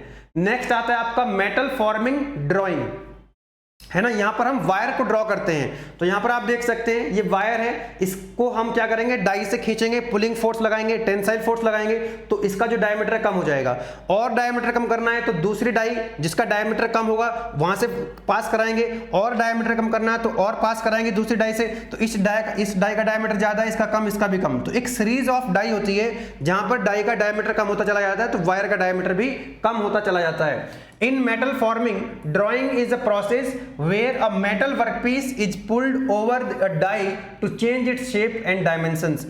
There are various types of drawing process in metal forming, including wire drawing and sheet metal drawing. तो यहाँ पर हम sheet metal drawing भी कर सकते हैं, है ना, और wire drawing भी कर सकते हैं, tube drawing भी कर सकते हैं। तो यहाँ पर आप देखेंगे पहला आता है वायर ड्राइंग, तो वायर ड्राइंग में क्या है बेटा, यहाँ पर आप देख सकते हैं वायर ड्राइंग, तो यहां पर एक डाई लगी हुई है, यहां पर क्या लगी हुई है, एक डाई लगी हुई है, यहां पर starting stock in the coil form, यहां पर जो है स्टार्टिंग स्टॉक है जो कि कॉइल के फॉर्म में है। अब क्या करना है, यहां पर इस डाई से इस वायर को पास कराना है, इसको पास कराना है इस डाई से, तो इसको हम क्या करेंगे, यहां पर एक ड्रॉ ब्लॉक है, यहां पर इसको हम रोटेट करेंगे और इसको यहां से हम इसको टाई अप कर देंगे, तो क्या होगा, इसको जो वायर है इसको खींचना स्टार्ट करेगा, तो डाई के बीच से जब ये पास हो रहा होगा तो डाई का यहां पर जो पास करेंगे, डाई की जो ओपनिंग है वो कम रही होगी, तो इसका जो डायमीटर है वो क्या हो जाएगा, कम हो जाएगा, डायमीटर क्या हो जाएगा, कम हो जाएगा, और टेंशन फोर्स लगेगा। तो wire drawing is a cold working process, पहली बात तो ये कोल्ड वर्किंग प्रोसेस है। इसमें क्या करते हैं, वायर ऑब्टेन करते हैं from rod of bigger diameter, ज्यादा डायमीटर को हम कम डायमीटर में कन्वर्ट करते हैं डाई के थ्रू। Same process as wire drawing, ऐसा ही प्रोसेस हम बार ड्राइंग में भी करते हैं, except that it involve the smaller diameter of the material. At the start of wire drawing, the end of the rod or wire to be drawn is pointed to make for easier entrance of the wire. कहने का मतलब ये है कि जो starting में क्या करते हैं, जो वायर है पहले उसको हैमरिंग करके उसको थोड़ा सा पतला कर लेते हैं ताकि वो इजीली एंटर हो जाए उसमें। And this Poynting is done by means of rotary swaging, swaging से कर सकते हैं या सिंपली हैमरिंग करके, जैसे इसको पतला करना है तो इसको क्या कर देंगे, हम थोड़ा सा पतला कर देंगे हैमरिंग करके, ठीक है ना, या स्वेजिंग करके। तो this is your wire drawing. Wire getting continuously bound on the reel, ये यहां पर तरह से वायर जो है इस पे इस तरह से ये लिपटता चला जाता है, बाउंड होता चला जाता है। For fine wire, the material may be passed through a number of die, receiving successive reduction in the diameter। कहने का मतलब ये है कि जितना डायमीटर आपको कम करना है उतनी नंबर ऑफ डाई आप लगाते चले जाएंगे, पहली डाई से पास होगा, फिर दूसरी डाई से, और डायमीटर कम होगा, फिर तीसरी डाई से पास कराएंगे, और जितना डायमीटर कम करना है उस हिसाब से हम नंबर ऑफ डाई का यूज कर सकते हैं।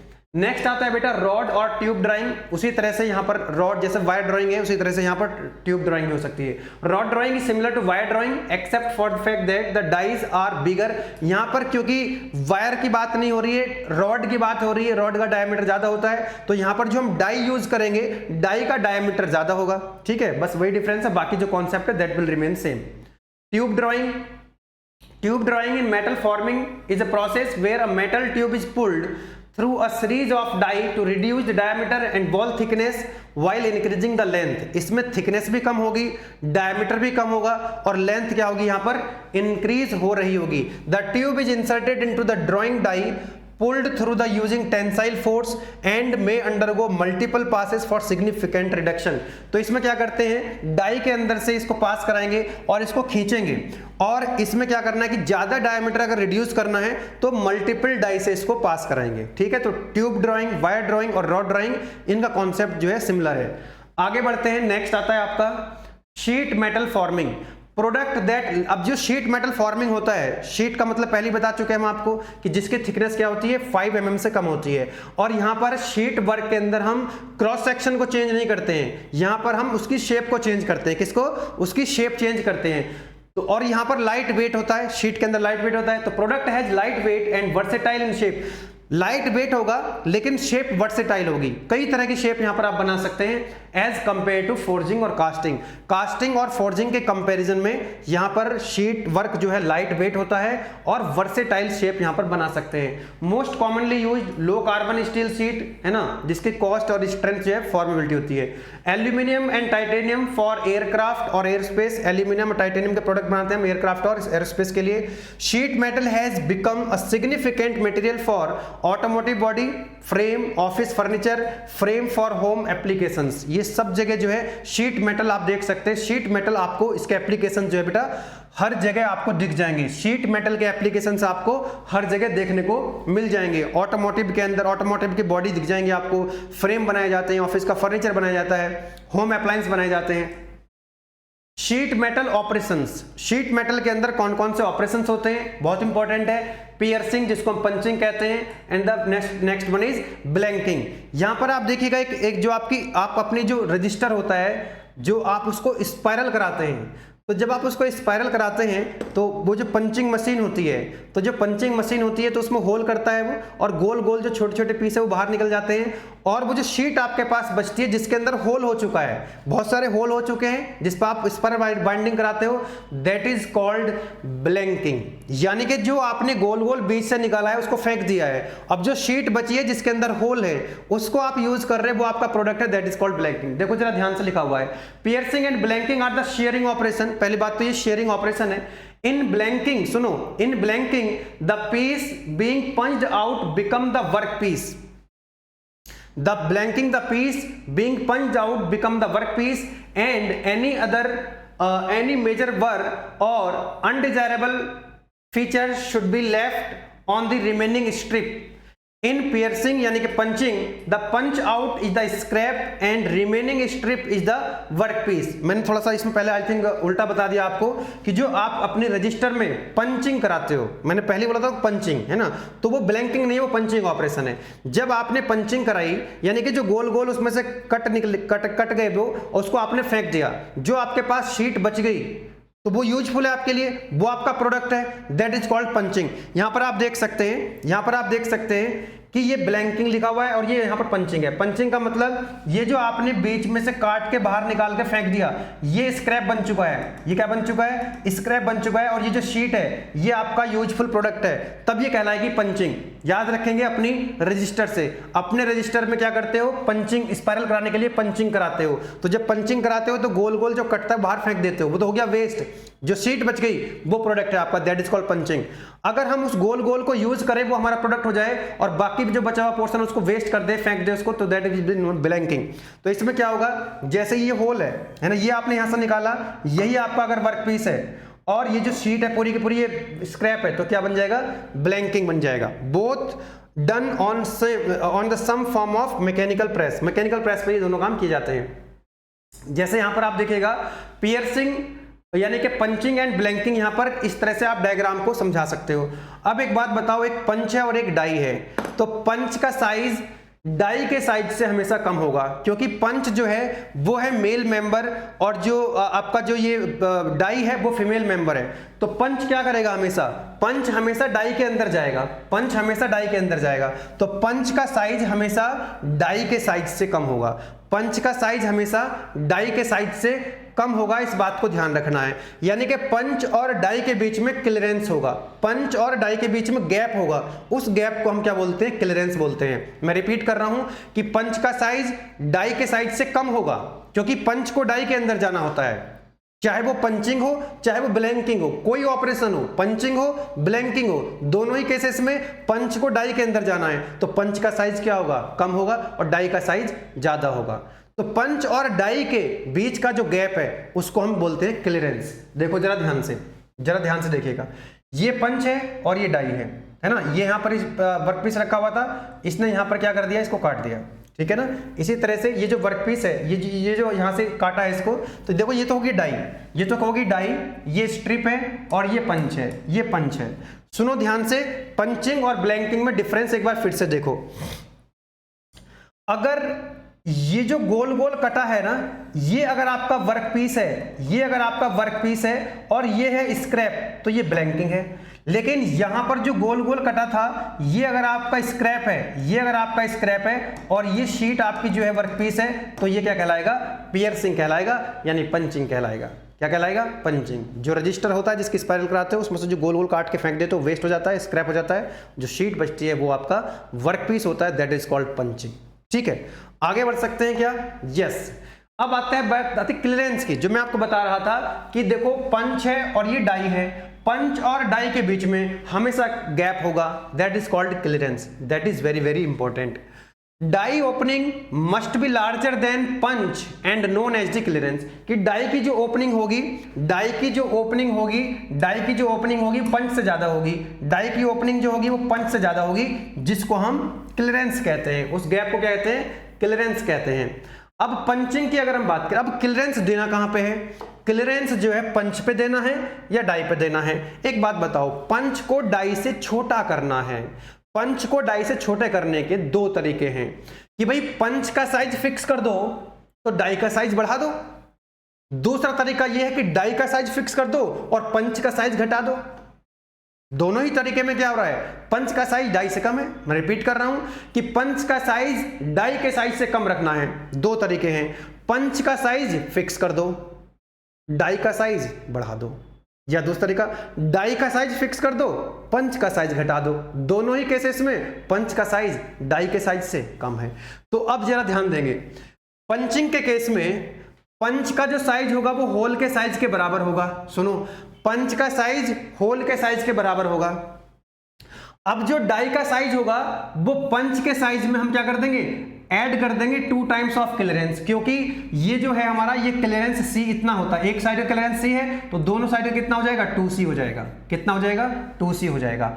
अगर मान लो 100 mm का होल प्रोड्यूस करना है, 100 mm का होल प्रोड्यूस करना है, क्या कि 100 mm का होल अगर प्रोड्यूस करना है, 100 mm का होल अगर प्रोड्यूस करना है, ठीक है, तो पंच का साइज कर दो 100 mm और डाई का साइज पंच के साइज से ज्यादा रखना है, तो क्या कर देंगे डाई के साइज में कि पंच के साइज में ऐड कर देंगे 2 टाइम्स ऑफ क्लियरेंस, कि जितना क्लियरेंस है C उसका 2 टाइम्स ऐड कर देंगे। ब्लैंकिंग में क्या कर देंगे, जो डाई का साइज है वो प्रोडक्ट के साइज के बराबर हो जाएगा। क्या हो जाएगा, प्रोडक्ट के साइज के बराबर हो जाएगा, क्योंकि जो प्रोडक्ट है वो जो हमने गोल गोल काटा है वो डाई के साइज जो है उसके बराबर हो जाएगा। अब क्या करना है हमको, पंच का साइज डाई के साइज से कम करना है, तो पंच का साइज क्या हो जाएगा, जो डाई का साइज हमने फिक्स किया है -2 टाइम्स ऑफ क्लियरेंस, तो यहां पर हमने क्या कर दिया, क्लियरेंस को माइनस कर दिया।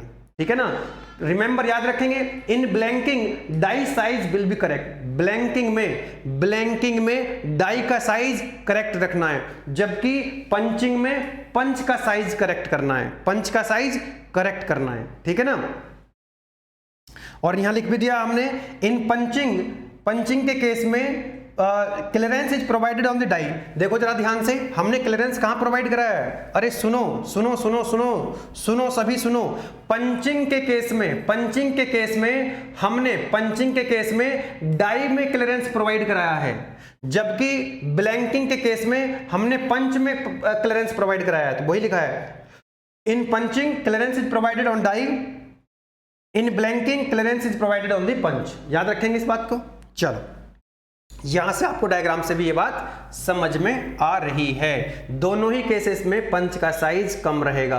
यहां पर हमने क्या कर दिया है कि यहां पर हमने पंच, देखो यहां पर जो है हमने पंचिंग केस में पंच के साइज में, सॉरी डाई के साइज में, डाई का जो साइज आएगा पंच के साइज में 2C जोड़ देंगे, जबकि ब्लैंकिंग के केस में डाई का साइज फिक्स करके पंच के साइज में से 2C घटा देंगे। ठीक है जी। आगे बढ़ते हैं। अब ये क्लियरेंस कहां से आता है जी, ये क्लियरेंस कितना होगा? सर हमने ये तो पता लग गया कि क्लियरेंस 2 टाइम्स ऑफ सी जोड़ना है घटाना है, क्लियरेंस आता कहां से? तो ये डिपेंड करता है क्लियरेंस देना, पंच और डाई के बीच में कितना क्लियरेंस देना है, इस बात पर डिपेंड करेगा कि वो जो मटेरियल है जिस पर आप वर्क कर रहे हो वो शीट किस चीज की है। तो clearance is determined with the following equation. ये जो इक्वेशन है आपकी, इस इक्वेशन से पता लगता है C is equal to 0.0032 T into square root tau. T क्या है? शीट की थिकनेस है, और टाउ क्या है? उसकी शेयर स्ट्रेंथ है। Where tau is the shear strength of the material in newton per mm square या मेगा पास्कल, ठीक है जी। और T इसकी थिकनेस हो गई, तो total clearance between punch and die will be 2 times of C and T is the thickness of the sheet in millimetre. तो इस फॉर्मूले से अगर आपसे पूछ ले कि बताओ क्लियरेंस कितना होगा, तो आप क्लियरेंस इस फॉर्मूले से निकाल सकते हैं। इसको न्यूटन पर mm स्क्वायर में रखेंगे, इसको किस में रखेंगे? इसको आप mm में रखेंगे, तो क्लियरेंस आपको मिल जाएगा, mm में क्लियरेंस आ जाएगा। तो आप डाई का साइज और पंच का साइज आराम से बता सकते हैं। पंचिंग फोर्स अगर हमको निकालना हो कि पंच को कितना फोर्स जलाना है, तो वो पंच के ऊपर कितना फोर्स लगाना होता है, that is L into T into tau होता है। L into T into tau, the T is the thickness and tau is the shear strength। Okay, so the punching force for holes which are smaller than the stroke thickness may be estimated as follow, है ना।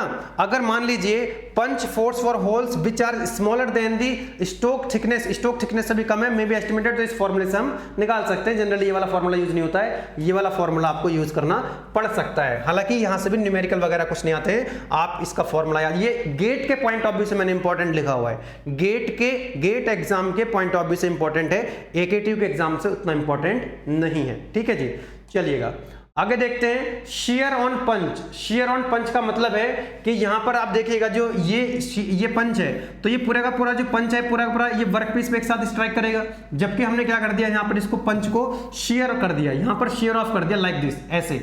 तो ऐसे में क्या होगा कि ये एक साथ कांटेक्ट में नहीं आएगा, तो यहां पर जो है टोटल एनर्जी तो सेम लगेगी, लेकिन जो मैक्सिमम फोर्स था वो डिस्ट्रीब्यूट हो जाएगा। मैक्सिमम फोर्स क्या था? वो डिस्ट्रीब्यूट हो जाएगा, यानी कि जो वर्कपीस है यहां पर एक साथ कट रहा है पूरा, लेकिन यहां पर क्या कट रहा है? वर्कपीस देखो धीरे धीरे ऐसे कट रहा है, तो टोटल एनर्जी तो बेटा सेम रहेगी। देखो यहां पर जो था मैक्सिमम फोर्स कुछ इस तरह से आ रहा था, जबकि यहां पर मैक्सिमम फोर्स कम हो गया है। Total force will remain same, total power जो खर्च होगी वो सेम होगी। शेयर करने के बाद पंच पे अगर हमने शेयर कर दिया तो total energy will remain same, लेकिन जो मैक्सिमम फोर्स था वो क्या हो जाएगा? कम हो जाएगा। To reduce the shear force, shear is ground on the face of the die और पंच। यहां पर डाई का या हम क्या करते हैं पंच को या डाई को हम क्या कर देते हैं? ग्राउंड कर देते हैं। जैसे ये पंच है, इसको हमने कुछ इस तरह से बता दिया, तो ये जो है ये हमने कितना ये शेयर दे दिया है ना, इसको हमने शेयर कर दिया, इसको ग्राउंड कर दिया। It distribute the cutting action over a period of time. तो कटिंग एक्शन जो यहां पर एक साथ हो रहा था, ये कटिंग एक्शन जो है वो डिस्ट्रीब्यूट हो चुका है। Shear only reduce the maximum force to be applied but the total work done remain same. Shear करने से, पंच को शेयर करने से मैक्सिमम फोर्स कम हो रहा है, लेकिन total energy will remain same, ठीक है ना।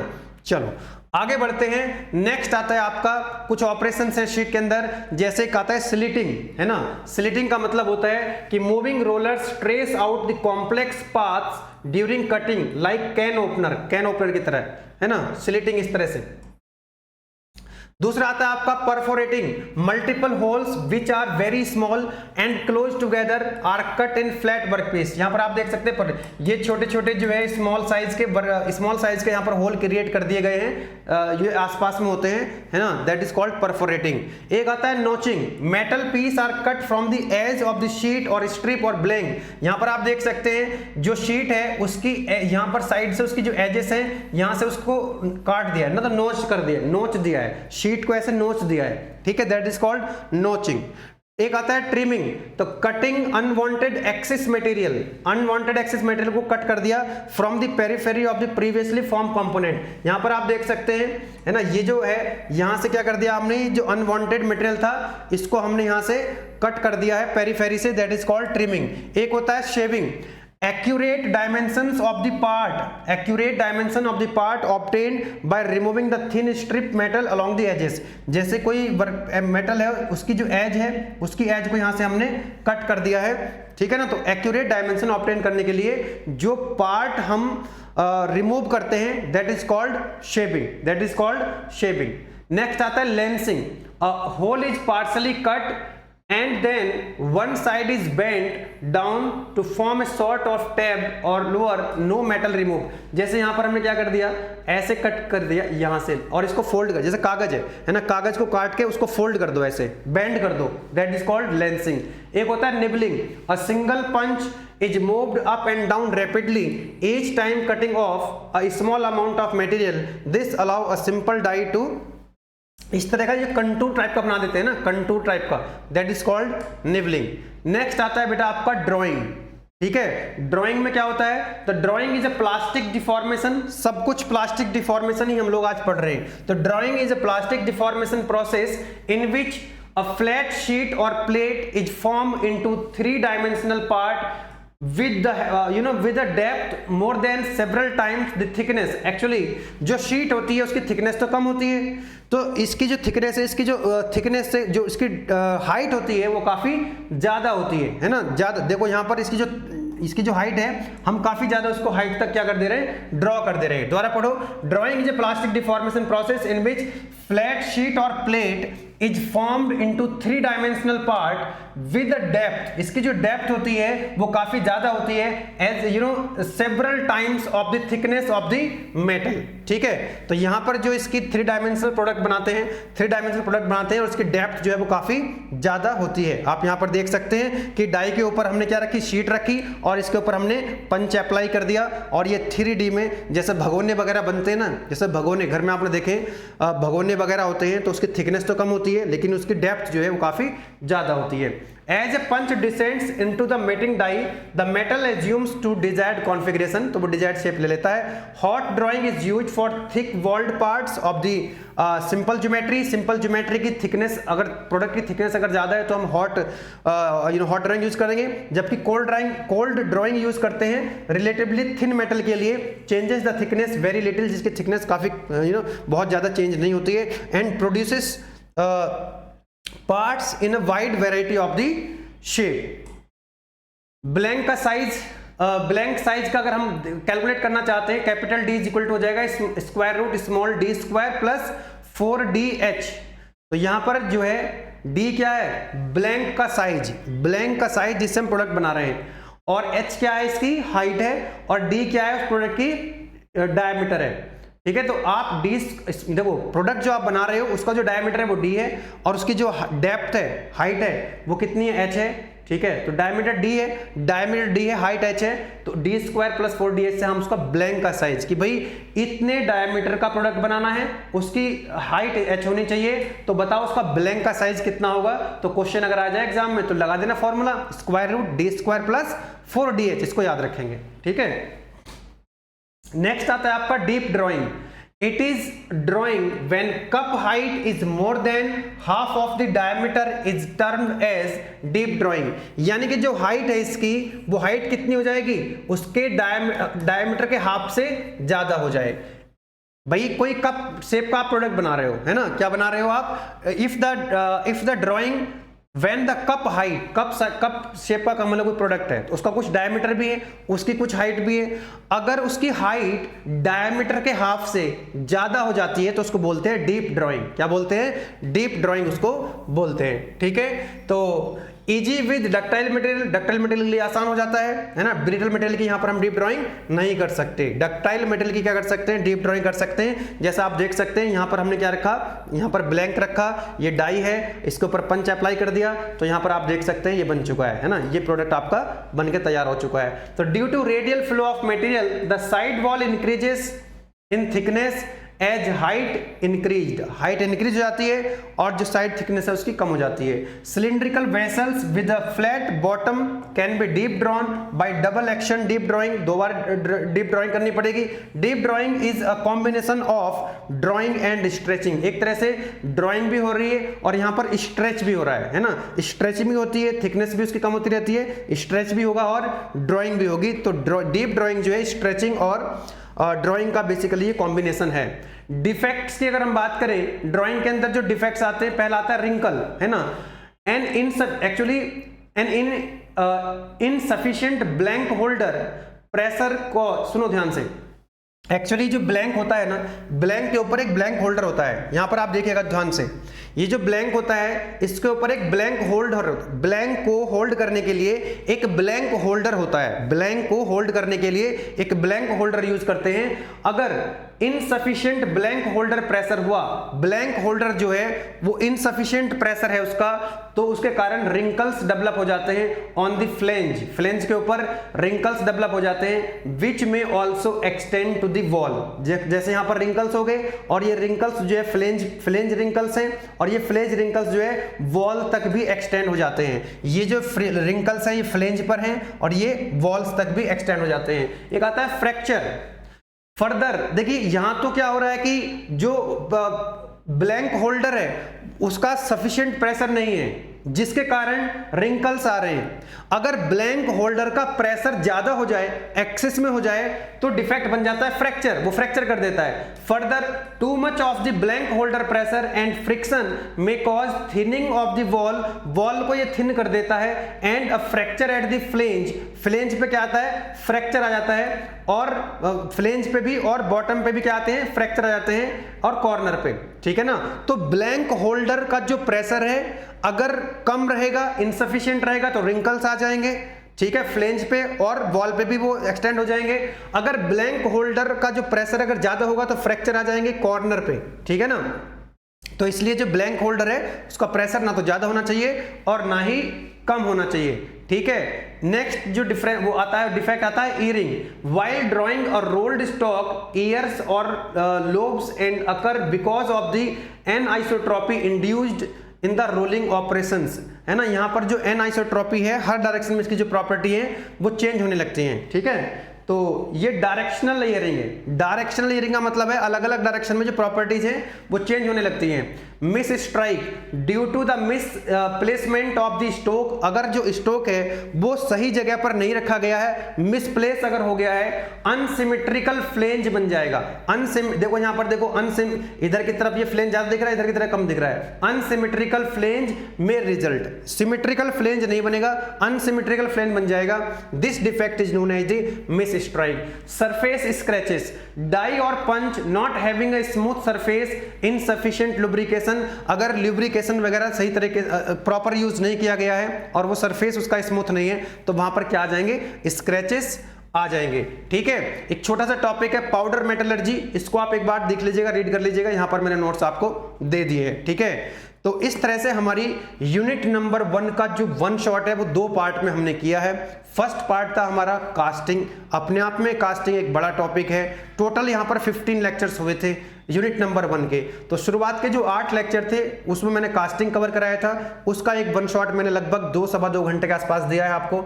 और ये जो दूसरा है जिसके अंदर हमने मेटल फॉर्मिंग पढ़ा है, 1.25 घंटे के आसपास हमने ये भी कवर कर लिया है। कोशिश करी है कि ऑप्टिमम टाइम में इसको कवर कर ले।